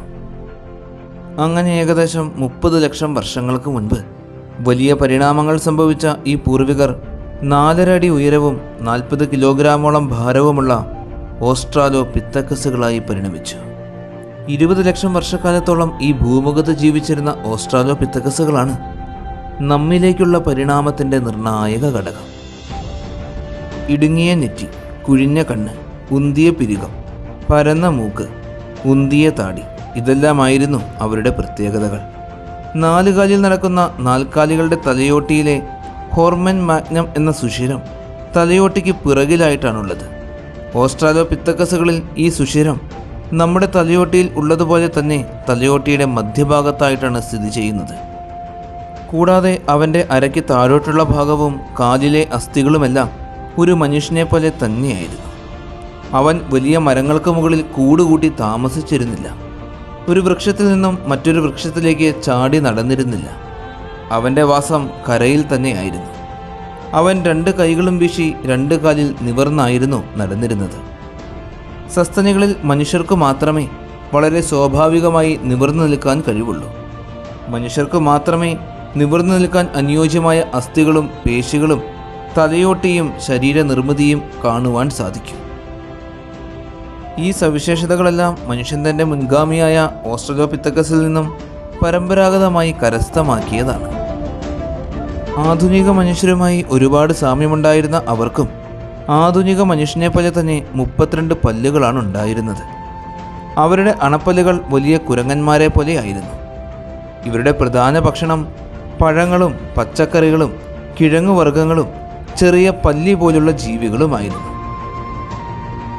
ഒരു കാലത്ത് മഴക്കാടുകളാൽ സമൃദ്ധമായിരുന്ന ആഫ്രിക്ക മുഴുവൻ ചുട്ടുപൊള്ളുന്ന ഉഷ്ണമേഖലാ പ്രദേശമായി മാറിയ സമയമായിരുന്നു അന്ന്. ഉണങ്ങിക്കരിഞ്ഞ പുൽമേടുകളും വളരെ കുറച്ച് മാത്രം വൃക്ഷങ്ങളും. ഈ ഒരു കാലാവസ്ഥയെ അതിജീവിക്കുന്നതിന് സഹായകരമായിരുന്നു അവരുടെ ശരീരഘടന. ഭക്ഷണം കണ്ടെത്തുന്നതിനായി കിലോമീറ്ററുകളോളം സഞ്ചരിക്കുവാൻ അവർ തയ്യാറായിരുന്നു. അങ്ങനെ സഞ്ചരിച്ചവർ തങ്ങൾ ജനിച്ചു വളർന്ന പ്രദേശം വിട്ട് പല ദേശങ്ങളിലേക്കും പോയി. എന്നാൽ പഴയതുപോലെ അപ്പോഴും അവരെ നിരന്തരം വന്യമൃഗങ്ങൾ ആക്രമിക്കാറുണ്ടായിരുന്നു. ഈ വന്യമൃഗങ്ങളിൽ നിന്നും രക്ഷ നേടുന്നതിനും അവരെ പ്രതിരോധിക്കുന്നതിനുമായി പൂർവ്വപിതാക്കന്മാർ കൂട്ടം ചേർന്ന് ഒരു സമൂഹമായി ജീവിക്കാൻ തുടങ്ങി. അതുപോലെ തന്നെ ഇവരെ നേരിടുന്നതിനു വേണ്ടി കല്ലുകൾ പോലുള്ളവ ആയുധമായി ഉപയോഗിക്കാൻ തുടങ്ങി. പരിണാമ ചരിത്രത്തിൽ ആദ്യമായി കൂട്ടമായി ജീവിച്ചു തുടങ്ങിയതും കല്ലിനെ ഒരു ആയുധമാക്കി ഉപയോഗിക്കാൻ തുടങ്ങിയതും ഓസ്ട്രാലോപിത്തക്കസുകളാണ്. ലക്ഷക്കണക്കിന് വർഷങ്ങൾ കൊണ്ടാണ് ഇതുപോലൊരു പരിണാമം സംഭവിച്ചത്. ആഫ്രിക്കയിലെ വനങ്ങളിലെ വലിയ മരങ്ങൾക്ക് മുകളിൽ മാത്രം ജീവിച്ചിരുന്ന ആൾക്കുരങ്ങുകൾ വനങ്ങൾ നശിക്കാൻ തുടങ്ങിയപ്പോൾ മരങ്ങൾക്ക് മുകളിൽ നിന്നും കരയിലേക്ക് ഇറങ്ങി വന്നു. നാൽക്കാലികളായിരുന്ന അവർ അങ്ങനെ ഇരുകാലികളായി മാറി. വനങ്ങളിലുണ്ടായിരുന്ന പഴങ്ങളും ചെടികളും മാത്രം ഭക്ഷിച്ചിരുന്ന സസ്യബുക്കുകളായിരുന്ന അവർ കരയിലൂടെ നടക്കാൻ തുടങ്ങിയപ്പോൾ മാംസഭോജികളായി തീർന്നു. മറ്റു ജീവജാലങ്ങളെ അപേക്ഷിച്ച് നോക്കുമ്പോൾ വളരെ ബലഹീനരായിരുന്ന അവർ കല്ലുപോലുള്ള ആയുധങ്ങൾ ഉപയോഗിച്ചു തുടങ്ങിയപ്പോൾ മറ്റുള്ളവരെക്കാൾ ബലവാന്മാരായി മാറി. തങ്ങൾ രൂപം കൊണ്ട പ്രദേശത്ത് തന്നെ മറ്റെല്ലാ ജീവജാലങ്ങളും നിലകൊണ്ടപ്പോൾ അവരെക്കാളെല്ലാം വളരെ വ്യത്യസ്തമായി തങ്ങൾ ജനിച്ചു വളർന്ന മണ്ണിൽ നിന്നും അവർ ദേശാന്തരങ്ങളിലേക്ക് പോയി. ഓസ്ട്രാലോപിത്തക്കസുകളായി പരിണമിച്ച മനുഷ്യരുടെ പൂർവികർക്ക് വീണ്ടും പരിണാമങ്ങൾ സംഭവിച്ചുകൊണ്ടേയിരുന്നു. വർഷങ്ങൾ ധാരാളം കടന്നുപോയി. ഏകദേശം 25 ലക്ഷം വർഷങ്ങൾക്ക് മുമ്പുള്ള കാലഘട്ടം. മനുഷ്യപരിണാമത്തിലെ സുപ്രധാന സംഭവങ്ങൾക്കെല്ലാം സാക്ഷ്യം വഹിച്ച 2.5 കോടി വർഷക്കാലത്തോളം നീണ്ടുനിന്ന നിയോജീൻ കാലഘട്ടം അവസാനിച്ചു. അത് പുതിയൊരു കാലഘട്ടത്തിൻ്റെ തുടക്കമായിരുന്നു. ഭൂമിയുടെ ചരിത്രത്തിൽ ഒരുപാട് സവിശേഷതകൾ നിറഞ്ഞ കാലഘട്ടം. വലിയ പരിണാമങ്ങൾ സംഭവിച്ച കാലഘട്ടം. മനുഷ്യരുടെ പൂർവികർക്ക് പരിണാമങ്ങൾ സംഭവിച്ച് നമ്മളായി മാറിയ ഇന്ന് നമ്മൾ ജീവിച്ചുകൊണ്ടിരിക്കുന്ന ഈ ക്വാട്ടേണറി കാലഘട്ടം. ഈ കാലഘട്ടത്തിൻ്റെ തുടക്കത്തിൽ തന്നെ 20-ലും അധികം വ്യത്യസ്ത ഇനങ്ങളിൽപ്പെട്ട മനുഷ്യവർഗങ്ങൾ ഉണ്ടായിരുന്നു. എങ്കിലും അന്നേ വരെ ഭൂമിയിൽ ജീവിച്ചിരുന്ന പൂർവികരിൽ നിന്നും വളരെ വ്യത്യസ്തരായ ഒരു വിഭാഗമുണ്ടായിരുന്നു. സ്വയം ചിന്തിച്ച് കാര്യങ്ങൾ തീരുമാനിക്കുവാൻ കഴിവുള്ള, ആയുധങ്ങൾ നിർമ്മിക്കുവാൻ അറിവുള്ള, മനുഷ്യനുമായി ഒരുപാട് സാദൃശ്യമുള്ള പൂർവികർ. Homo habilis.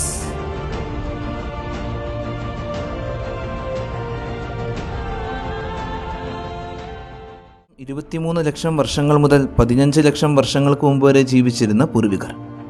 ഓസ്ട്രാലോപിത്തക്കസുകളിൽ നിന്നും പരിണമിച്ച, നമ്മളുമായി ഏറെ സാമ്യമുണ്ടായിരുന്ന മനുഷ്യൻ്റെ പുരാതന പൂർവിക വിഭാഗം ഹോമോ ഹാബിലസുകൾ.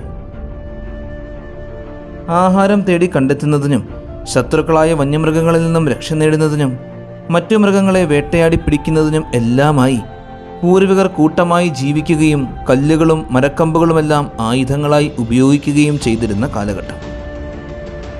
വേഗതയിൽ മൃഗങ്ങളെ വേട്ടയാടി പിടിക്കുന്നതിനും വേട്ടയാടി പിടിക്കുന്ന ഇരകളുടെ മാംസം കീറിയെടുക്കുന്നതിനുമായി പൂർവികരായിരുന്ന ഓസ്ട്രാലോപിത്തക്കസുകൾ കല്ലുകളാണ് ഉപയോഗിച്ചിരുന്നത്. എന്നാൽ തങ്ങളുടെ പൂർവികരായിരുന്ന ഓസ്ട്രാലോപിത്തക്കസുകൾ ഉപയോഗിച്ചിരുന്ന ഈ കല്ലുപയോഗിച്ച് വ്യത്യസ്ത തരത്തിൽ ഉപകരണങ്ങളും ആയുധങ്ങളും നിർമ്മിക്കുവാൻ സാധിക്കും എന്നവർ മനസ്സിലാക്കിയെടുത്തു. അങ്ങനെ കല്ലുകൾ ഉപയോഗിച്ച് ആദ്യമായി ഉപകരണങ്ങളും ആയുധങ്ങളും നിർമ്മിക്കുവാൻ തുടങ്ങുന്നത് ഹോമോ ഹാബിലസുകളാണ്. തങ്ങളുടെ നിലനിൽപ്പിന് വേണ്ടി തങ്ങൾ സ്വയം നിർമ്മിച്ചെടുത്ത ആയുധങ്ങൾ ഉപയോഗിച്ച് മരം വെട്ടാനും ഇരപിടിക്കാനും തുടങ്ങി. ഇതുപോലെ ആയുധങ്ങളും ഉപകരണങ്ങളും നിർമ്മിക്കുവാൻ തുടങ്ങിയതോടെ അവരുടെ ചിന്താശേഷി വർദ്ധിച്ചു. അങ്ങനെ സ്വയം ചിന്തിച്ച് തീരുമാനങ്ങൾ എടുക്കുവാൻ അവർ പ്രാപ്തരായി. അന്നേ വരെ ഭൂമിയിൽ ഉത്ഭവിച്ച മനുഷ്യരുടെ സകല പൂർവികരിൽ നിന്നും ഹോമോ ഹാബിലസുകൾ തികച്ചും വ്യത്യസ്തരായി മാറി. ഓസ്ട്രാലോപിത്തക്കസുകൾ എന്ന പൂർവികരെ അപേക്ഷിച്ച് ശാരീരികമായി ധാരാളം സവിശേഷതകൾ ഹോമോ ഹാബിലസുകൾക്കുണ്ടായിരുന്നു. ഇവരുടെ തലച്ചോറ് 700 ഗ്രാമോളം വളർന്നു. തലച്ചോറിൻ്റെ ഈ ഒരു വലിപ്പം അവരുടെ തലയോട്ടിയുടെ ആകൃതിയെ തന്നെ മാറ്റി. തലയോട്ടിയിലെ ബ്രെയിൻ കേവ് എന്ന ഭാഗം പൂർണ്ണമായും വൃത്താകൃതി പ്രാപിച്ചു. ചെറിയ നെറ്റ് പ്രത്യക്ഷപ്പെട്ടു. പൂർവികരെ അപേക്ഷിച്ച് മുഖത്തിന് പുറത്തേക്കുള്ള പ്രൊജക്ഷൻ ഹോമോ ഹാബിലസുകൾക്ക് വളരെ കുറവായിരുന്നു. ഓസ്ട്രാലോപിത്തക്കസുകളെക്കാൾ കട്ടി കുറഞ്ഞ താടിയല്ല. കൂടാതെ ആധുനിക മനുഷ്യരെ പോലെ തന്നെ കൂടുതൽ വൃത്താകൃതിയിൽ അടക്കി വച്ചിരിക്കുന്ന പല്ലുകൾ. ഇവരുടെ അസ്ഥികളെല്ലാം മനുഷ്യരെ പോലെ തന്നെയായിരുന്നു. കാലുകളുടെ വലിപ്പം താരതമ്യേന ചെറുതായിരുന്നു. ഇവരുടെ കൈകളും കാലുകളും തമ്മിലുള്ള അനുപാതം നോക്കുമ്പോൾ താരതമ്യേന കുരങ്ങനോടും ഓസ്ട്രാലോപിത്തക്കസുകളോടും സമാനമായിരുന്നു. ഈ പൂർവികർക്ക് ഉയരം കുറവായിരുന്നു. 4 അടി മാത്രം ഉയരമുണ്ടായിരുന്ന ഓസ്ട്രാലോപിത്തക്കസുകളുടെ അത്രയും ഉയരം മാത്രമേ ഇവർക്കും ഉണ്ടായിരുന്നുള്ളൂ. ഹോമോ ഹാബിലസ് പുരുഷന്മാർക്ക് 130 സെൻറ്റിമീറ്റർ വരെയും സ്ത്രീകൾക്ക് 110 സെൻറ്റിമീറ്റർ വരെയും. പുൽമേടുകൾ നിറഞ്ഞ വലിയ സാവന്നകളിൽ വ്യത്യസ്തരായ ധാരാളം ജീവജാലങ്ങൾക്കൊപ്പമായിരുന്നു അവർ ജീവിച്ചിരുന്നത്. ചൂട് കുറഞ്ഞ് അന്തരീക്ഷം തണുത്തു തുടങ്ങുന്ന സമയം ഓസ്ട്രാലോപിത്തക്കസുകൾ എന്ന പൂർവികർ ഭക്ഷണം മുറിക്കുന്നതിനും മറ്റത്യാവശ്യ കാര്യങ്ങൾക്കുമായി ഉപയോഗിച്ചിരുന്ന കല്ലുകൾ ഉപയോഗിച്ച് ആയുധങ്ങൾ നിർമ്മിച്ച് ശിലായുധങ്ങൾ ആദ്യമായി ഉപയോഗിച്ചു തുടങ്ങിയതും ഇന്ന് വരെ നമ്മൾ കണ്ടെത്തിയിട്ടുള്ള സകല യന്ത്രസാമഗ്രികളുടെയും ഉപകരണങ്ങളുടെയും നിർമ്മാണങ്ങൾക്ക് അടിത്തറ പാകിയതും ഹോമോ ഹാബിലസുകൾ എന്ന ഈ പൂർവികരാണ്. മൃഗങ്ങളെ വേട്ടയാടി പിടിക്കുന്നതിനും കശാപ്പ് ചെയ്യുന്നതിനും അവരുടെ കട്ടിയേറിയ ശവശരീരങ്ങൾ കീറി മുറിക്കുന്നതിനുമെല്ലാം വളരെ മൂർച്ച കൂടിയ ആയുധങ്ങൾ അത്യാവശ്യമാണ്. തങ്ങളുടെ കൈവശമുണ്ടായിരുന്ന കല്ലിനെ കയ്യിൽ പിടിച്ചുപയോഗിക്കുന്ന ഒരു ആയുധമാക്കി മാറ്റുന്നതിനും അവയുടെ അഗ്രഭാഗങ്ങൾ മൂർച്ച കൂട്ടുന്നതിനുമെല്ലാം ഇവർക്ക് താരതമ്യേന ഉയർന്ന ബുദ്ധിശക്തി അത്യാവശ്യമാണ്. സാധാരണ മറ്റു മൃഗങ്ങളെപ്പോലെ തന്നെ വനങ്ങളിൽ കഴിഞ്ഞിരുന്ന മനുഷ്യരുടെ പൂർവികരിൽ നിന്നും സ്വയം ആലോചിച്ച് തീരുമാനങ്ങൾ എടുക്കുന്നതിനും ബുദ്ധിശക്തി ഉപയോഗിച്ച് പ്രവർത്തിക്കുവാനുള്ള കഴിവ് നേടുന്നതിനും മനുഷ്യന് ലക്ഷക്കണക്കിന് വർഷങ്ങൾ വേണ്ടി വന്നു. അങ്ങനെ ദശലക്ഷക്കണക്കിന് വർഷങ്ങൾ കൊണ്ട് മരങ്ങൾക്ക് മുകളിൽ കഴിഞ്ഞിരുന്ന ആൾക്കുരങ്ങുകളിൽ നിന്നും ഹോമോ ഹാബിലസുകളിലേക്ക് പരിണാമം വളർന്നു. കാലം വീണ്ടും മുന്നോട്ട് പോയി. ഇവരിൽ വലിയ മാറ്റങ്ങൾ സംഭവിച്ചു. പല വ്യത്യസ്ത വിഭാഗങ്ങളായി മനുഷ്യൻ പരിണമിച്ചുകൊണ്ടേയിരുന്നു.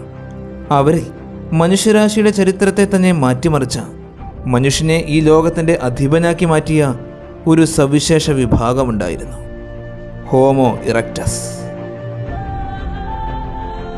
ഏകദേശം 15 ലക്ഷം വർഷം മുതൽ 1 ലക്ഷം വർഷങ്ങൾക്ക് മുമ്പ് വരെയുള്ള കാലഘട്ടത്തിലാണ് ഹോമോ ഇറക്ടസുകൾ ജീവിച്ചിരുന്നത്. പൂർവികരായിരുന്ന ഹോമോ ഹാബിലസുകൾക്ക് ശിലായുധങ്ങൾ മാത്രമേ നിർമ്മിക്കാൻ സാധിച്ചിരുന്നുള്ളൂ.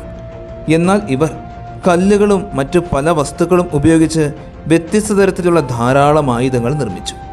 ആയുധങ്ങൾ മാത്രമായിരുന്നില്ല ഇവർ നിർമ്മിച്ചത്, ചെറുതും വലുതുമായ ധാരാളം ഉപകരണങ്ങളും നിർമ്മിച്ചു. പൂർവികരിൽ നിന്നും വളരെ വ്യത്യസ്തരായി ഇവർ നമ്മെപ്പോലെ തന്നെ ആഹാരം പാകം ചെയ്താണ് കഴിച്ചിരുന്നത്. പൂർവികരെ എല്ലാം വെച്ച് താരതമ്യപ്പെടുത്തി നോക്കുമ്പോൾ ഇവർക്ക് വളരെ ശക്തിയേറിയ അസ്ഥികൂടമായിരുന്നു ഉണ്ടായിരുന്നത്. ആധുനിക മനുഷ്യരുമായി ഒരുപാട് സാമ്യമുള്ള അസ്ഥികൂടം. എന്നാൽ ഇവരുടെ ശരീരം നമ്മേക്കാൾ ചെറുതും ശക്തവുമായിരുന്നു. അതുപോലെ തന്നെ ഇവർക്ക് പൂർവികരെ അപേക്ഷിച്ച് വലിപ്പം കൂടിയ ആധുനിക മനുഷ്യരുടേതിന് സമാനമായ തലച്ചോറായിരുന്നു ഉണ്ടായിരുന്നത്. താഴ്ന്നതും ചെരിഞ്ഞതുമായ നെറ്റി, വലിയ നെറ്റിത്തടം, വിശാലമായ മൂക്ക് എന്നീ പ്രത്യേകതകൾ കൊണ്ട് തന്നെ അവരുടെ മുഖത്തിന് വലിപ്പം കൂടുതലായിരുന്നു. ഇവർക്ക് കൂർത്ത താടികൾ ഉണ്ടായിരുന്നില്ല. എന്നാൽ താടിയെല്ലുകൾക്ക് കട്ടിയും വലിപ്പവും കൂടുതലായിരുന്നു. കൈകളും കാലുകളും അന്നേ വരെയുള്ള പൂർവികരിൽ നിന്നും വളരെ വ്യത്യസ്തമായി ആധുനിക മനുഷ്യനെ പോലെ തന്നെയായിരുന്നു. കുന്തങ്ങളും ശിലായുധങ്ങളുമെല്ലാം ഉപയോഗിച്ചിരുന്ന അവർക്ക് മുന്നിൽ വന്യമൃഗങ്ങൾ പോലും കീഴടങ്ങി. ചെറുതും വലുതുമായ ധാരാളം മൃഗങ്ങളെ അവർ നിരന്തരം വേട്ടയാടി. മൃഗങ്ങളുടെ വലിപ്പവും ശക്തിയും ഒന്നും അവർക്കൊരു തടസ്സമേ ആയിരുന്നില്ല. ഹോമോ ഇറക്ടസ് എന്ന ഈ പൂർവ്വപിതാക്കന്മാരുടെ കാലം മുതലാണ് മനുഷ്യൻ ഈ ഭൂമിയെ മുഴുവൻ അടക്കി ഭരിക്കാൻ തുടങ്ങിയത്. ഇതേ സമയത്ത് തന്നെയാണ് മനുഷ്യപരിണാമത്തിൻ്റെ ചരിത്രത്തെ തന്നെ മാറ്റിമറിച്ച വലിയ കണ്ടുപിടുത്തം നടക്കുന്നത്. അന്നേ വരെ ഭൂമിയിൽ ജീവിച്ചിരുന്ന ഒരു ജീവജാലങ്ങൾക്കും കണ്ടെത്താൻ സാധിക്കാത്ത, എന്നേക്കുമായി മനുഷ്യനെ മറ്റുള്ളവരിൽ നിന്നും മാറ്റിമറിച്ച തീ എന്ന ശക്തിയെ സൃഷ്ടിക്കുവാനും അതിനെ മെരുക്കി ഉപയോഗിക്കുവാനും അവർ പഠിച്ചു. അന്നുവരെ മറ്റ് മാംസബുക്കുകളായ മൃഗങ്ങളെപ്പോലെ തന്നെ പച്ചമാംസം ഭക്ഷിച്ചിരുന്ന അവർ ആഹാരം തീയിൽ ചുട്ട് ഭക്ഷിക്കാൻ തുടങ്ങി. അവർക്ക് ഇരുട്ടത്ത് വെളിച്ചം ലഭിച്ചു, തണുപ്പത്ത് ചൂട് ലഭിച്ചു, വന്യമൃഗങ്ങളുടെ ആക്രമണങ്ങളിൽ നിന്നുമെല്ലാം എന്നേക്കുമായി രക്ഷ ലഭിച്ചു. അതുവരെ ഭൂമിയിലുണ്ടായിരുന്ന മറ്റ് സകല പൂർവികരിൽ നിന്നും ഹോമോ ഇറക്ടസ് തികച്ചും വ്യത്യസ്തരാകാൻ തുടങ്ങി. മനുഷ്യപരിണാമ ചരിത്രത്തിൽ ആദ്യമായി അവർ ആശയവിനിമയങ്ങൾ നടത്തി.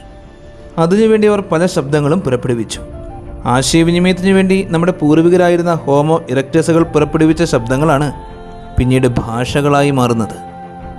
ആശയവിനിമയത്തിനു വേണ്ടി അവർ ഉപയോഗിച്ചിരുന്ന ഈ ശബ്ദങ്ങൾക്ക് പുറമെ തങ്ങളുടെ മനസ്സിലുണ്ടായിരുന്ന ആശയങ്ങൾ പങ്കുവെക്കുന്നതിന് വേണ്ടി തങ്ങൾ വസിച്ചിരുന്ന ഗുഹകളുടെ ഭിത്തികളിൽ അവർ പല ചിത്രങ്ങളും മറ്റു പല അടയാളങ്ങളും വരച്ചു.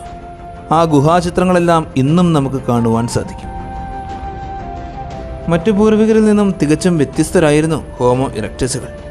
ഇപ്പോൾ കണ്ട ഈ പ്രത്യേകതകൾ മാത്രമായിരുന്നില്ല അവർക്കുണ്ടായിരുന്നത്.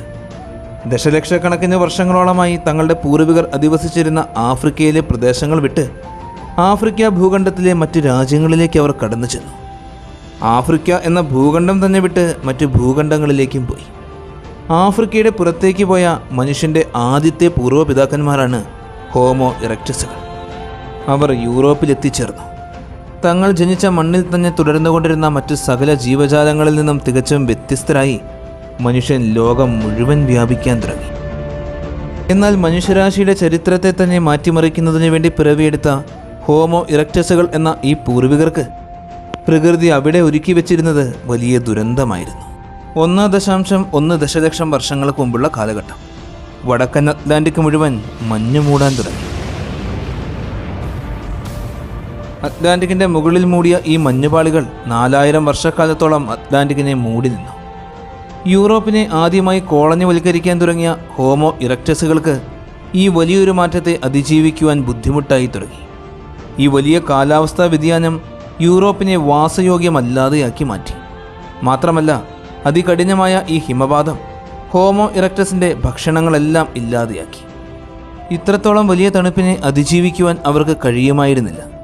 തണുപ്പിനെ അതിജീവിക്കുന്നതിനും തണുപ്പിൽ നിന്ന് രക്ഷ നേടുന്നതിനും ആവശ്യമായ വസ്ത്രങ്ങളോ പാർപ്പിടമോ ഒന്നും അവർക്കുണ്ടായിരുന്നില്ല. ഇതെല്ലാം യൂറോപ്പിലെ ഹോമോ ഇറക്ടസുകളുടെ നിലനിൽപ്പിനെ തന്നെ ബാധിച്ചു. അങ്ങനെ യൂറോപ്പിലുണ്ടായിരുന്ന 10,000-കണക്കിന് മനുഷ്യരുടെ പൂർവികർ തണുത്ത് മരവിച്ചും ഭക്ഷണം ലഭിക്കാതെ പട്ടിണി കിടന്നും മരിച്ചുപോയി.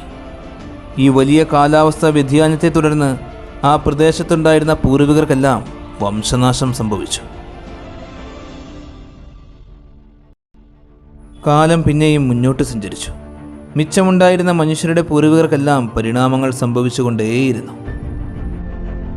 ഇന്നത്തെ മനുഷ്യനുമായി ഏറെ സാമ്യമുള്ള, കാലാവസ്ഥാ വ്യതിയാനങ്ങളെയെല്ലാം അതിജീവിക്കുന്നതിനുള്ള പ്രതിരോധ ശക്തിയുള്ള, ഇന്നത്തെ മനുഷ്യനെ പോലെ തന്നെ ബുദ്ധിയും കഴിവുകളും എല്ലാമുള്ള ഒരു പ്രത്യേക വിഭാഗം രൂപം കൊണ്ടു. ഹോമോ നിയണ്ടർതാൾസ്.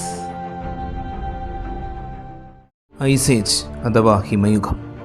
നമ്മൾ ഇന്ന് വസിക്കുന്ന ഭൂമിയേക്കാളും തികച്ചും വ്യത്യസ്തമായിരുന്ന ഭൂമി.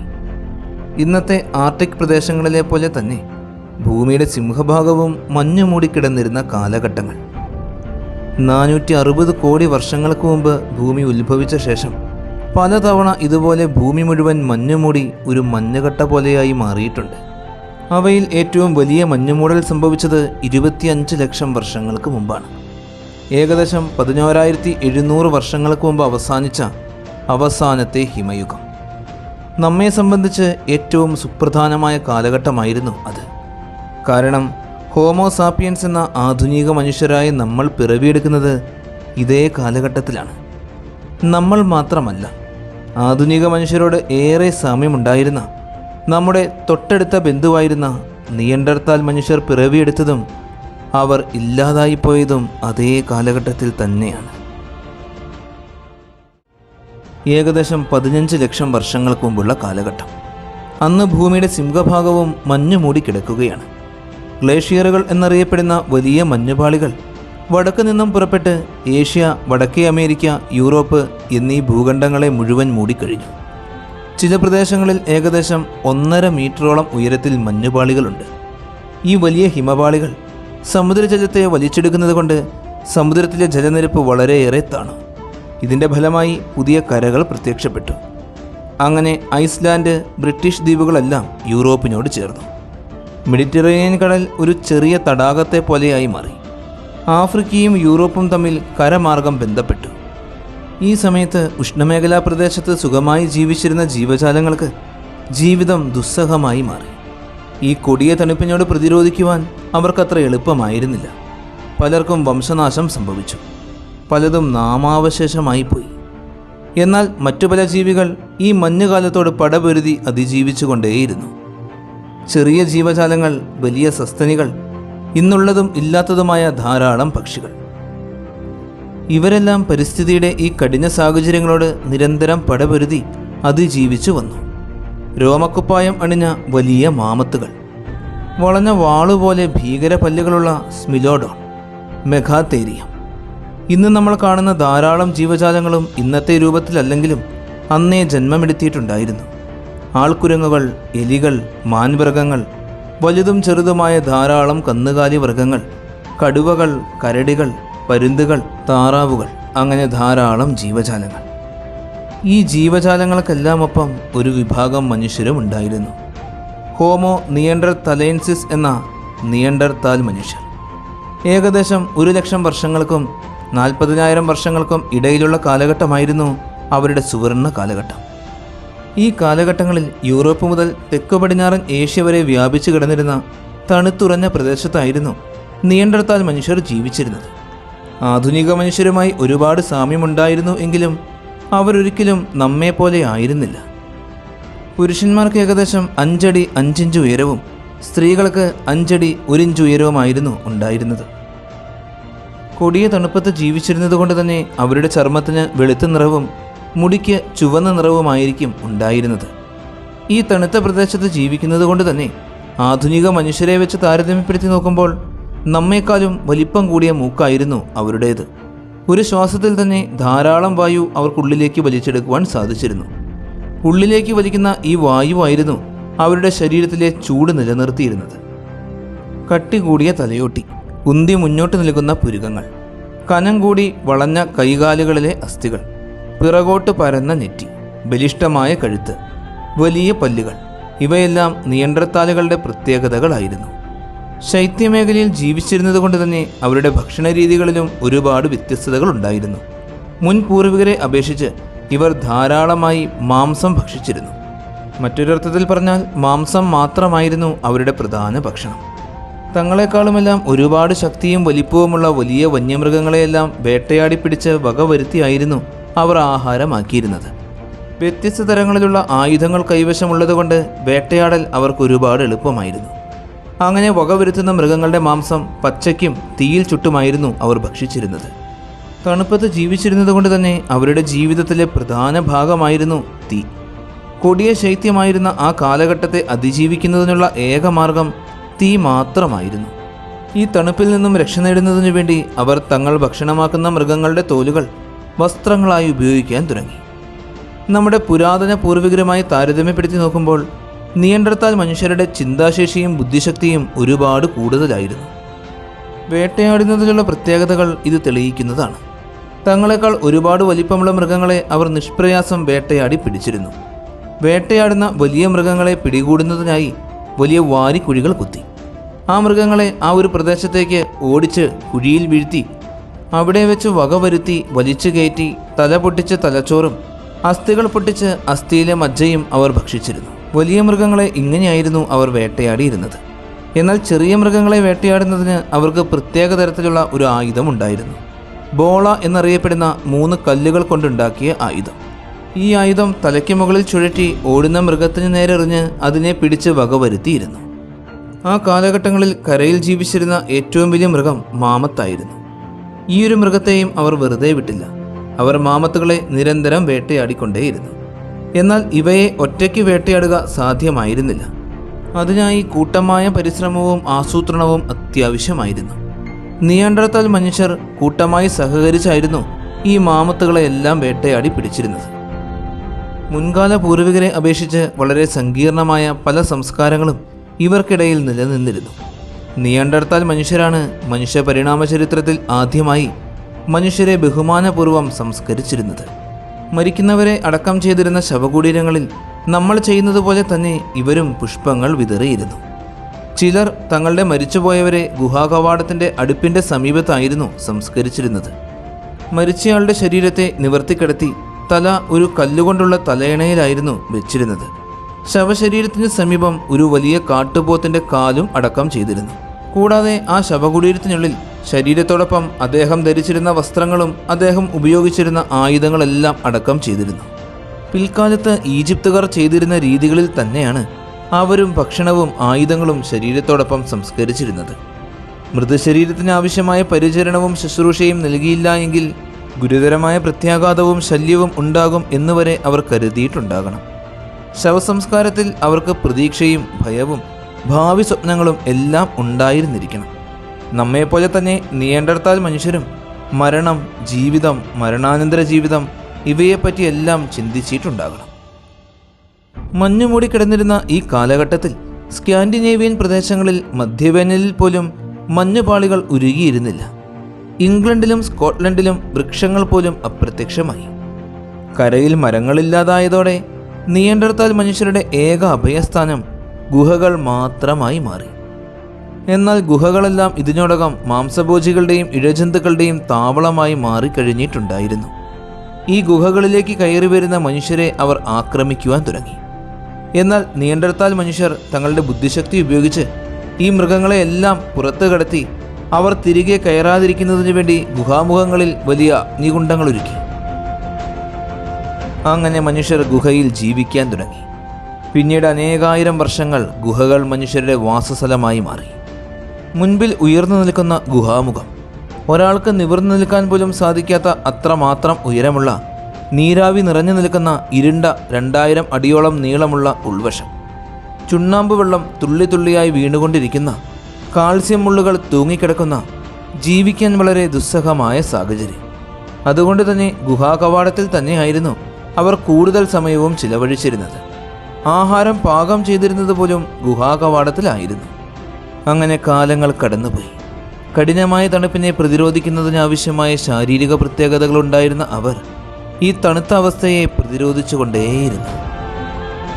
വടക്കേ അമേരിക്ക, യൂറോപ്പ്, ഏഷ്യ എന്നീ ഭൂഖണ്ഡങ്ങളിൽ പൂർണ്ണമായും മൂടിയിരുന്ന ഹിമപാളികൾ ഏകദേശം 50,000 വർഷങ്ങൾക്ക് മുമ്പ് ഉത്തരധ്രുവത്തിലേക്ക് പിൻവാങ്ങാൻ തുടങ്ങി. അതോടൊപ്പം ആ പ്രദേശങ്ങളിലെ തണുപ്പും ഇല്ലാതാകാൻ തുടങ്ങി. തണുത്ത ഭൂമിയിൽ പിറവിയെടുത്ത് ഹിമയുഗത്തിൽ ജീവിക്കുവാൻ സാധ്യമായ ശാരീരിക പ്രത്യേകതകളുണ്ടായിരുന്ന നിയാണ്ടർത്താൽ മനുഷ്യർക്ക് ഈ കാലാവസ്ഥാ വ്യതിയാനത്തെ അതിജീവിക്കുവാൻ സാധിക്കാതെ വന്നു. അത് അവരുടെ വംശനാശത്തിലേക്ക് വഴിവെച്ചു. മാരക രോഗങ്ങൾ പിടിപെട്ട് നല്ലൊരു വിഭാഗം തന്നെ ഇല്ലാതെയായിപ്പോയി. ഹിമയുഗത്തോടൊപ്പം നിയാണ്ടർത്താൽ മനുഷ്യരും അവസാനിച്ചു. ഈ ഹിമയുഗം അവസാനിക്കുന്നതിന് തൊട്ടു മുൻപ് സമീപത്തുള്ള ഭൂഖണ്ഡങ്ങളിൽ നിന്നും ഒരു പ്രത്യേക വിഭാഗത്തിൽപ്പെട്ട മനുഷ്യർ ആ പ്രദേശങ്ങളിലേക്ക് കടന്നു വന്നു. അങ്ങനെ തികച്ചും വ്യത്യസ്തരായ 2 വിഭാഗത്തിൽപ്പെട്ട മനുഷ്യർ തമ്മിൽ കൂടിക്കാഴ്ച നടന്നു. അവർ ഒരുമിച്ച് ജീവിച്ചു, ഇണചേർന്നു. അവർ പരസ്പരം യുദ്ധം ചെയ്തു. അങ്ങനെ അവസാനം ഹിമയുഗത്തോടൊപ്പം നിയാണ്ടർത്താൽ മനുഷ്യർ ഇല്ലാതായതോടെ ഈ ഭൂമിയിൽ ഈ ഒരു വിഭാഗം മനുഷ്യർ മാത്രം അവശേഷിച്ചു. അത് നമ്മളായിരുന്നു.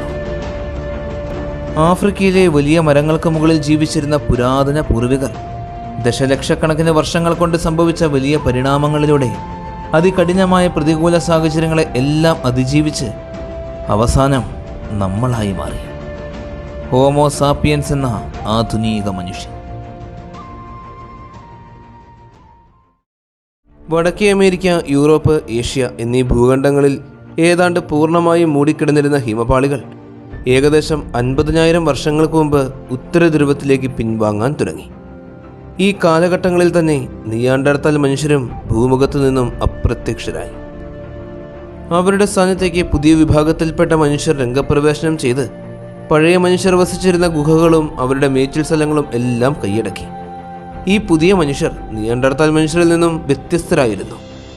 മനുഷ്യരാശിയുടെ ചരിത്രത്തിൽ വ്യക്തമായ താടിയുള്ള പുതിയ മനുഷ്യരെ ആദ്യമായിട്ടാണ് കാണുന്നത്.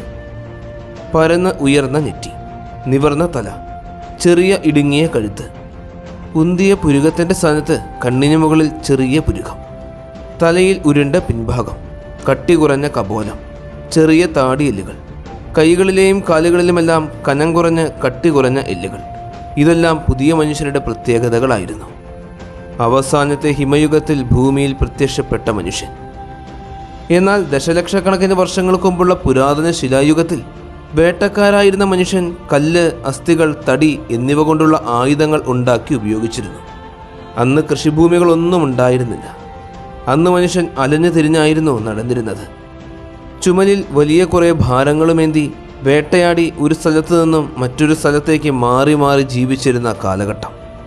അന്ന് ഭക്ഷണം സൂക്ഷിച്ചു വയ്ക്കുവാൻ യാതൊരു ക്രമീകരണവും ഇല്ലാതിരുന്നത് കൊണ്ട് തന്നെ കിട്ടുന്ന ആഹാര സാധനങ്ങളെല്ലാം അപ്പോൾ തന്നെ ഭക്ഷിച്ചിരുന്നു. ഭക്ഷണമൊന്നുമില്ലാതെ വരുമ്പോൾ അവർ പട്ടിണി കിടന്നിരുന്നു. അന്നത്തെ ജനസംഖ്യ ഏകദേശം 1.5 ലക്ഷം മാത്രമായിരുന്നു. അതായത് ഇന്ന് ഭൂമിയിലെ 2 ചെറിയ പട്ടണങ്ങളിൽ ഉൾക്കൊള്ളുന്ന ജനങ്ങളുടെ അത്ര പോലുമില്ല. വലിയ വനങ്ങളിലൂടെ മൃഗങ്ങളെ വേട്ടയാടുന്നതിന് കല്ലുകൊണ്ടുള്ള ആയുധങ്ങൾ മാത്രം ഉപയോഗിച്ചിരുന്ന പുരാതന ശിലായുഗം അഥവാ പാലിയോലിത്തിക് കാലഘട്ടം. ഹിമയുഗം അവസാനിച്ചപ്പോൾ വേട്ടക്കാരായിരുന്ന മനുഷ്യരുടെ ജീവിതശൈലിയിൽ വലിയ തരത്തിൽ പരിവർത്തനങ്ങൾ സംഭവിച്ചു. ഹിമപാളികൾ വടക്കോട്ട് മാറി ഭൂമി ചൂട് പിടിക്കാൻ തുടങ്ങിയപ്പോൾ നിബിഡ വനങ്ങളുണ്ടായി. റെയിൻഡിയർ, മാമത്ത്, വലിയ കൊമ്പുള്ള കാട്ടുപോത്തുകൾ ഇവയെല്ലാം വടക്കോട്ട് മാറി. അവയിൽ പലരും നശിച്ചുപോയി. പുരാതന ശിലായുഗം അവസാനിച്ച് മധ്യശിലായുഗം അഥവാ മിയോലിത്തിക് യുഗം ആരംഭിച്ചു. മനുഷ്യൻ വേട്ടയാടിയും മീൻ പിടിച്ചും ജീവിതം മുന്നോട്ട് കൊണ്ടുപോകുന്ന കാലഘട്ടം. ഹിമയുഗം അവസാനിച്ചു എങ്കിലും ഉത്തരാർത്ഥത്തിൽ ഭൂമിശാസ്ത്രപരമായി വലിയ മാറ്റങ്ങൾ ഒന്നും തന്നെ സംഭവിച്ചിരുന്നില്ല. ഏകദേശം 600 BC വരെ ഇംഗ്ലണ്ട് യൂറോപ്യൻ വൻകരയുടെ ഭാഗം തന്നെയായിരുന്നു. അന്ന് മെസപ്പൊട്ടോമിയൻ പ്രദേശങ്ങളിൽ കഴിഞ്ഞിരുന്ന മനുഷ്യർ കടലിലൂടെ അല്ലാതെ നടന്നായിരുന്നു ഇംഗ്ലണ്ടിലേക്ക് പോയിരുന്നത്. ഇന്ന് കടലിനടിയിൽപ്പെട്ടുപോയ ആ പ്രദേശത്തെല്ലാം അന്ന് വലിയ പൈൻ മരങ്ങൾ നിറഞ്ഞു നിൽക്കുകയായിരുന്നു. ഈ ഹിമയുഗത്തോടൊപ്പം വന്യമൃഗങ്ങളിൽ പലരും അപ്രത്യക്ഷരായി പോയതോടെ മനുഷ്യർക്ക് പുതിയ ആഹാരങ്ങൾ കണ്ടെത്തേണ്ടതായി വന്നു. അവർ വേരുകളും കിഴങ്ങുകളും പക്ഷികളുടെ മുട്ടകളും കായ്കനികളും ഒക്കെ ഭക്ഷിക്കാൻ തുടങ്ങി. അന്ന് കായൽ തീരത്തും നദീതീരത്തും കടൽക്കരയിലും കഴിഞ്ഞിരുന്ന മനുഷ്യർ മീൻപിടുത്തക്കാരായി മാറി. അവർ മീൻ പിടിക്കുന്നതിനു വേണ്ടി വള്ളങ്ങളും ചാളത്തടികളും വലകളും ചൂണ്ടയും എല്ലാം നിർമ്മിക്കാൻ തുടങ്ങി. വിവിധ ആവശ്യങ്ങൾ മുന്നിലേക്ക് വന്നു കഴിഞ്ഞപ്പോൾ അവന് തൻ്റെ ബുദ്ധിശക്തി നല്ലതുപോലെ ഉപയോഗിക്കേണ്ടി വന്നു. ആഹാരം സംഭരിക്കുന്നതിന് വേണ്ടിയുള്ള നൂതന മാർഗങ്ങളും ഉപകരണങ്ങളും അവൻ കണ്ടെത്തി. എന്നാൽ അന്ന് പഴയതിനേക്കാളും മാംസലഭ്യത വളരെ കുറവായിരുന്നു. ഉള്ളത് സൂക്ഷിച്ചു വെച്ചില്ലെങ്കിൽ വേഗം കേടായി പോകും. അപ്പോൾ മനുഷ്യൻ പാചകം ചെയ്യാനും ആഹാര സാധനങ്ങൾ കേടുകൂടാതെ സൂക്ഷിക്കുന്നതിനും ക്രമേണ പഠിച്ചു. വലിയ കളിമൺ പാത്രങ്ങളായിരുന്നു ആദ്യകാലങ്ങളിൽ അവൻ പാചകം ചെയ്യുന്നതിനായി ഉപയോഗിച്ചിരുന്നത്. ഭക്ഷണത്തിനു വേണ്ടി മൃഗങ്ങളെ വേട്ടയാടി പിടിച്ചിരുന്ന ശൈലികൾക്കും അവർക്ക് മാറ്റങ്ങൾ വരുത്തേണ്ടി വന്നു. അതിനുവേണ്ടി അവർക്ക് പുതിയ ആയുധങ്ങൾ അത്യാവശ്യമായിരുന്നു. ദൂരെ നിന്നുകൊണ്ട് പ്രയോഗിക്കുന്നതിനും വളരെ വേഗതയിൽ ഇരയുടെ ശരീരത്തിലേക്ക് തുളഞ്ഞു കയറുന്നതുമായ ഒരായുധം അന്നവർ നിർമ്മിച്ചു. അങ്ങനെ അമ്പും വില്ലും എന്ന ആയുധം ആദ്യമായി മനുഷ്യൻ കണ്ടെത്തി. ഈ ഒരു ആയുധം നായാട്ടിൽ വലിയ വിപ്ലവം തന്നെയാണ് സൃഷ്ടിച്ചത്. അമ്പും വില്ലുകളും അറ്റത്ത് വിഷം പുരട്ടിയ വലിയ കുന്തങ്ങളുമായിരുന്നു അന്നത്തെ മനുഷ്യൻ്റെ പ്രധാന ആയുധം. മധ്യശിലായുഗത്തിൽ തന്നെയാണ് ഇന്നും തുടർന്നുകൊണ്ടിരിക്കുന്ന ഒരു വലിയ സൗഹൃദം മനുഷ്യന് കിട്ടിയത്. അന്ന് വേട്ടക്കാരൻ്റെ നായാട്ടിലെ പ്രധാന സുഹൃത്ത് പട്ടികളായിരുന്നു. നായാട്ടി പിടിച്ചുകൊണ്ടുവരുന്ന മൃഗങ്ങളുടെ അവശിഷ്ടങ്ങൾ ഭക്ഷിക്കുവാൻ എത്തിച്ചേർന്ന ചെറിയ മൃഗങ്ങളിൽ നിന്നുമാണ് ആദ്യമായി മനുഷ്യൻ പട്ടികളെ മെരുക്കിയെടുക്കുന്നത്. അവ പിന്നീട് മണം പിടിച്ച് വഴിത്താരകൾ നിർണയിച്ചുകൊണ്ട് മനുഷ്യരുടെ വലിയ സഹായിയായി മാറി. അങ്ങനെ മനുഷ്യനും പട്ടിയുമായി വളരെ നീണ്ട സുഹൃത്ത് ബന്ധം ആരംഭിച്ചു. ഹിമയുഗത്തിൻ്റെ അവസാനത്തോടെ വലിയ മൃഗങ്ങൾ കുറഞ്ഞതോടെ മനുഷ്യൻ ദീർഘദൂര നായാട്ട് കുറച്ച് തൻ്റെ സമീപ പ്രദേശങ്ങളിലെ വേട്ടയിൽ ശ്രദ്ധ കേന്ദ്രീകരിച്ചു. ചില പ്രത്യേക പ്രദേശങ്ങളിൽ മാത്രം ശ്രദ്ധ കേന്ദ്രീകരിച്ച് അവൻ ജീവിക്കാനും നായാടാനും തുടങ്ങി. ഇത് മനുഷ്യ ചരിത്രത്തിലെ പുതിയൊരു സംസ്കാരത്തിൻ്റെ ആരംഭമായിരുന്നു. മനുഷ്യൻ നദീതീരങ്ങളിൽ ചെറിയ സമൂഹങ്ങളായി ജീവിതം ആരംഭിച്ചു. അലഞ്ഞു തിരിഞ്ഞു നടന്ന നീണ്ട യാത്രകൾ കുറച്ച് അവർ മീൻ പിടിച്ചും വേട്ടയാടിയും കൈക്കനികൾ ഭക്ഷിച്ചും ജീവിതം തുടർന്നു. കല്ലുകൊണ്ടും തടികൊണ്ടും അവർ ചില പ്രതീകങ്ങൾ ഉണ്ടാക്കാൻ തുടങ്ങി. വള്ളവും തുഴയും നിർമ്മിക്കാൻ തുടങ്ങി. വേട്ടയാടുന്നതിനാവശ്യമായ അമ്പ്, വില്ല്, കുന്തം, മഴു ഇവയെല്ലാം നിർമ്മിക്കാൻ തുടങ്ങി. നാളുകളോളം മനുഷ്യർ ഒരേ സ്ഥലത്ത് തന്നെ കൂട്ടമായി ജീവിച്ചു തുടങ്ങിയപ്പോൾ അവരുടെ ശ്രദ്ധ കൃഷിയിലേക്ക് തിരിഞ്ഞു. മനുഷ്യൻ കൃഷി ചെയ്യാൻ തുടങ്ങി. മനുഷ്യർ അങ്ങനെ കൃഷി ചെയ്യാൻ തുടങ്ങിയത് പുതിയൊരു സംസ്കാരത്തിൻ്റെ തന്നെ തുടക്കമായിരുന്നു. നവീന ശിലായുഗം. ഏകദേശം 12,000 വർഷങ്ങൾക്ക് മുൻപാണ് മനുഷ്യൻ ആദ്യമായി കൃഷി ചെയ്യാൻ തുടങ്ങുന്നത്. ആഹാരത്തിൻ്റെ ലഭ്യതയ്ക്കനുസരിച്ച് പല സ്ഥിരവാസ കേന്ദ്രങ്ങളും മനുഷ്യൻ കണ്ടെത്തി. 12,000 വർഷങ്ങൾക്ക് മുമ്പ് പശ്ചിമ ഇന്ത്യയിൽ സിന്ധു നദിക്ക് സമീപത്തും ഈജിപ്തിൽ നൈൽ നദീ തീരത്തും പാലസ്തീൻ, മെസപ്പൊട്ടോമിയ എന്നീ പ്രദേശങ്ങളിലും മനുഷ്യൻ സ്ഥിരവാസ കേന്ദ്രങ്ങളിൽ പാർക്കാൻ തുടങ്ങി. അങ്ങനെ ഭൂമിയിൽ ആദ്യമായി കൃഷിഭൂമികൾ പ്രത്യക്ഷപ്പെട്ടു. മനുഷ്യൻ കൃഷി ചെയ്യാനും ധാന്യങ്ങൾ ശേഖരിക്കാനും തുടങ്ങി. മെഡിറ്ററേനിയൻ പ്രദേശത്ത് പ്രശസ്തമായ യൂഫ്രട്ടീസ്, ടൈഗ്രീസ് എന്നീ നദികൾക്ക് സമീപത്ത് വ്യാപിച്ചു കിടന്നിരുന്ന പ്രദേശമാണ് പഴയ മെസപ്പൊട്ടോമിയ. ഇവിടെയാണ് മനുഷ്യൻ കൃഷിയുടെയും കന്നുകാലി വളർത്തലിൻ്റെയും പ്രാരംഭം കുറിച്ചത്. അതായത് കാടത്തത്തിൽ നിന്നും സംസ്കാരത്തിൻ്റെ പടിവാതിലിലേക്കുള്ള മനുഷ്യൻ്റെ ആദ്യത്തെ കാൽവയ്പ്. ഇതോടുകൂടി മനുഷ്യൻ തങ്ങളുടെ ശിലായുധങ്ങളെ നവീകരിച്ച രീതിയിൽ ഉപയോഗിക്കാൻ തുടങ്ങി. പണിയായുധങ്ങൾ നിർമ്മിച്ച ശേഷം അതിനെ മിനുസപ്പെടുത്തി മൂർച്ച കൂട്ടി അതിൻ്റെ പ്രവർത്തനക്ഷമത വളരെയേറെ വർദ്ധിപ്പിച്ചു. തുടർന്ന് അതിൻ്റെ ഉപയോഗത്തിലും വൈവിധ്യങ്ങൾ കൂട്ടി. മനുഷ്യൻ കൂടിച്ചേർന്ന് ജീവിക്കാൻ തുടങ്ങിയപ്പോഴാണ് ആദ്യമായി മൃഗങ്ങളെ മെരുക്കിയെടുത്ത് തങ്ങളോടൊപ്പം വളർത്താൻ തുടങ്ങിയത്. വളർത്തുമൃഗങ്ങളുടെ ഈ കടന്നുവരവ് മനുഷ്യ പരിണാമ ചരിത്രത്തിലെ വലിയ നാഴികക്കല്ല് തന്നെയായിരുന്നു. മനുഷ്യചരിത്രത്തിൽ വളരെ താമസിച്ച് മാത്രമാണ് ഈ കൃഷി കടന്നു വരുന്നത്. മനുഷ്യനുണ്ടായി ഏകദേശം 1,00,000 വർഷം കഴിഞ്ഞാണ് അവർ കൃഷി ചെയ്യാൻ തുടങ്ങിയത്. എന്നാൽ ഭൂമിയിലെ എല്ലാ പ്രദേശത്തും മനുഷ്യൻ ഒരേ സമയത്തല്ല കൃഷി തുടങ്ങിയത്. മെഡിറ്ററേനിയൻ പ്രദേശങ്ങളിൽ ഏകദേശം 10,000 വർഷങ്ങൾക്ക് മുമ്പും, അമേരിക്കയിൽ 5,000 വർഷങ്ങൾക്ക് മുമ്പും, ചൈനയിൽ 7,000 വർഷങ്ങൾക്ക് മുമ്പും, യൂറോപ്പിൽ 4,500 വർഷങ്ങൾക്ക് മുമ്പാണ് മനുഷ്യർ കൃഷി ചെയ്യാൻ ആരംഭിക്കുന്നത്. സ്ഥിരമായിട്ടുള്ള നായാട്ടുകളിൽ നിന്നും പിന്തിരിഞ്ഞ് ഒരു സ്ഥിരവാസ കേന്ദ്രത്തിലെത്തി കൃഷിയിലേക്കുള്ള കാൽവെപ്പും മൃഗപരിപാലനവും മിനുസപ്പെടുത്തിയ ശിലായുധങ്ങളുടെ നിർമ്മാണവും ഉപയോഗവും എല്ലാം മനുഷ്യ പുരോഗതിയിലെ സുപ്രധാന ഘടകങ്ങളാണ്. ഇത് തന്നെയാണ് നവീന ശിലായുഗത്തിൻ്റെ സവിശേഷതകളും. കൃഷി ചെയ്യാൻ തുടങ്ങിയതോടെ മനുഷ്യർക്ക് ആഹാര സാധനങ്ങളെല്ലാം സംഭരിക്കേണ്ടതായിട്ട് വന്നു. ആഹാര പദാർത്ഥങ്ങളുടെ ഈ സംഭരണം മനുഷ്യർക്ക് ഏറെ സമയം വിശ്രമം നൽകി. ഈ വിശ്രമവേളകളിൽ അവർ ധാരാളം ക്രിയാത്മകമായ കാര്യങ്ങളും ചെയ്തു. മൺപാത്ര നിർമ്മാണം, തുണി നെയ്യൽ, കൊട്ടമെയ്യൽ ഇതെല്ലാം അവർ തുടങ്ങി. ഭക്ഷ്യവസ്തുക്കൾ കൂടി വന്നപ്പോൾ ജനവാസവും കൂടാൻ തുടങ്ങി. മനുഷ്യർ ഇങ്ങനെ സ്ഥിരമായ കേന്ദ്രങ്ങളിൽ താമസിക്കാൻ തുടങ്ങിയപ്പോൾ അവിടെയെല്ലാം പ്രാദേശിക സമൂഹങ്ങളുണ്ടായി. ഈ പ്രാദേശിക സമൂഹങ്ങളെല്ലാം പിന്നീട് പതിയെ പതിയെ ഗ്രാമങ്ങളിലേക്ക് വഴിമാറി. അങ്ങനെ ഭൂമിയിൽ പല സ്ഥലങ്ങളിലും ഇതുപോലുള്ള വാസകേന്ദ്രങ്ങൾ പ്രത്യക്ഷപ്പെട്ടു. ഭൂമിയിലെ ഇതുപോലുള്ള ആദ്യത്തെ വാസകേന്ദ്രങ്ങൾ ജോർദാനിലുള്ള ജെറീക്കോയും മെസപ്പൊട്ടോമിയയിലെ ജർമോയിയും ഇറാഖിലെ ബെർട്ടിലുമാണ്. തങ്ങളുടെ കൃഷി വളർത്തിയെടുക്കുന്നതിനു വേണ്ടി മനുഷ്യർക്ക് ബുദ്ധിപരമായ പല കാര്യങ്ങളും ചെയ്യേണ്ടി വന്നു. ഇതിൻ്റെ ഫലമായി കണക്കുകൂട്ടലുകളുണ്ടായി. മനസ്സിൽ നടത്തിയിരുന്ന ഈ കണക്കുകൂട്ടലുകളെല്ലാം അവർ എഴുതി വയ്ക്കാൻ തുടങ്ങി.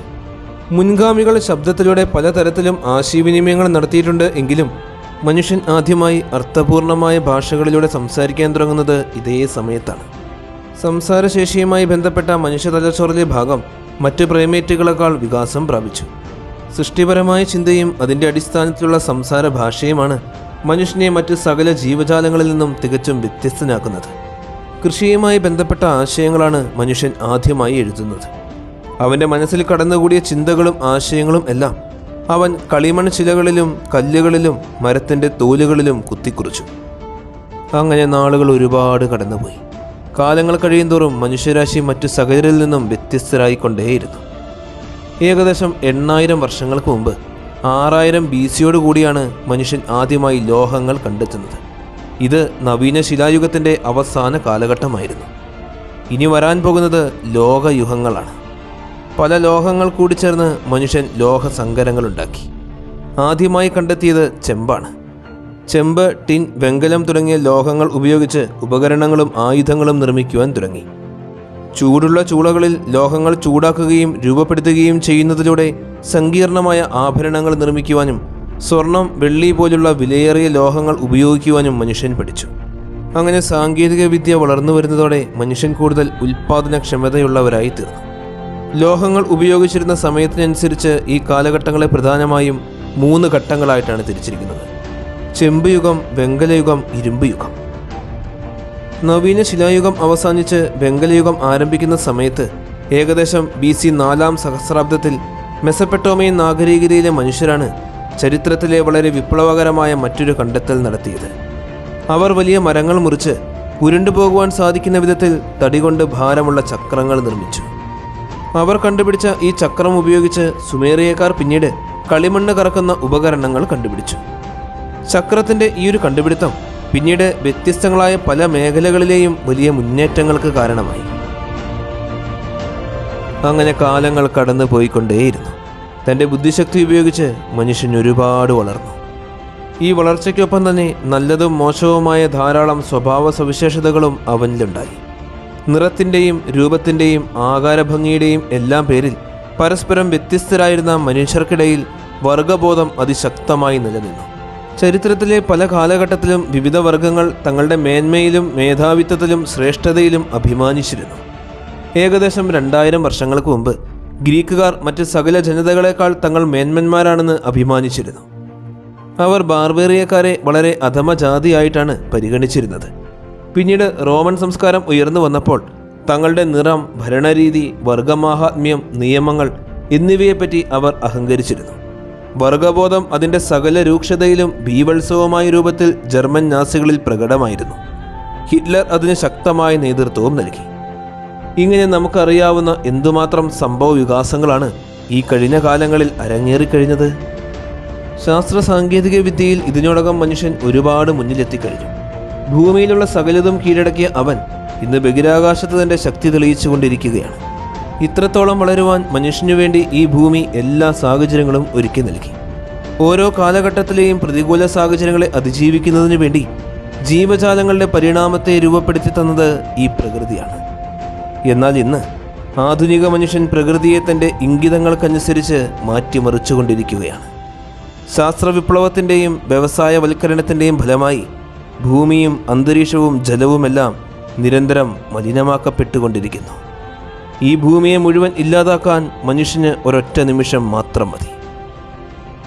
460 കോടി വർഷക്കാലത്തെ വലിയ ചരിത്രമുള്ള നമ്മുടെ ഭൂമി വെറും 3 ലക്ഷം വർഷത്തെ മാത്രം ചരിത്രമുള്ള ഹോമോസാപ്പിയൻസ് എന്ന നമ്മുടെ പ്രവൃത്തികൾ മൂലം അതിജീവിക്കുന്നതിനു വേണ്ടി പെടാപ്പാട് പെട്ടുകൊണ്ടിരിക്കുകയാണ്. ദശലക്ഷക്കണക്കിന് വർഷങ്ങൾക്ക് മുമ്പ് ആഫ്രിക്കയിലെ വലിയ മരങ്ങൾക്ക് മുകളിൽ മാത്രം ജീവിച്ചിരുന്ന പുരാതന പൂർവികർ വലിയ പരിണാമങ്ങളിലൂടെ കടന്നുവന്ന് പ്രതികൂല സാഹചര്യങ്ങളെ എല്ലാം അതിജീവിച്ച് ഇന്നത്തെ നമ്മളായി മാറിയ ഈ മനുഷ്യരാശിയുടെ പരിണാമ ചരിത്രം എല്ലാവർക്കും ഒരുപാട് ഇഷ്ടമായി എന്ന് വിശ്വസിക്കുന്നു. നിങ്ങളുടെ എല്ലാവരുടെയും സപ്പോർട്ടുകൾ കൂടെ ഉണ്ടാകണം. നല്ലൊരു വീഡിയോയുമായി അടുത്ത എപ്പിസോഡിൽ കാണാം.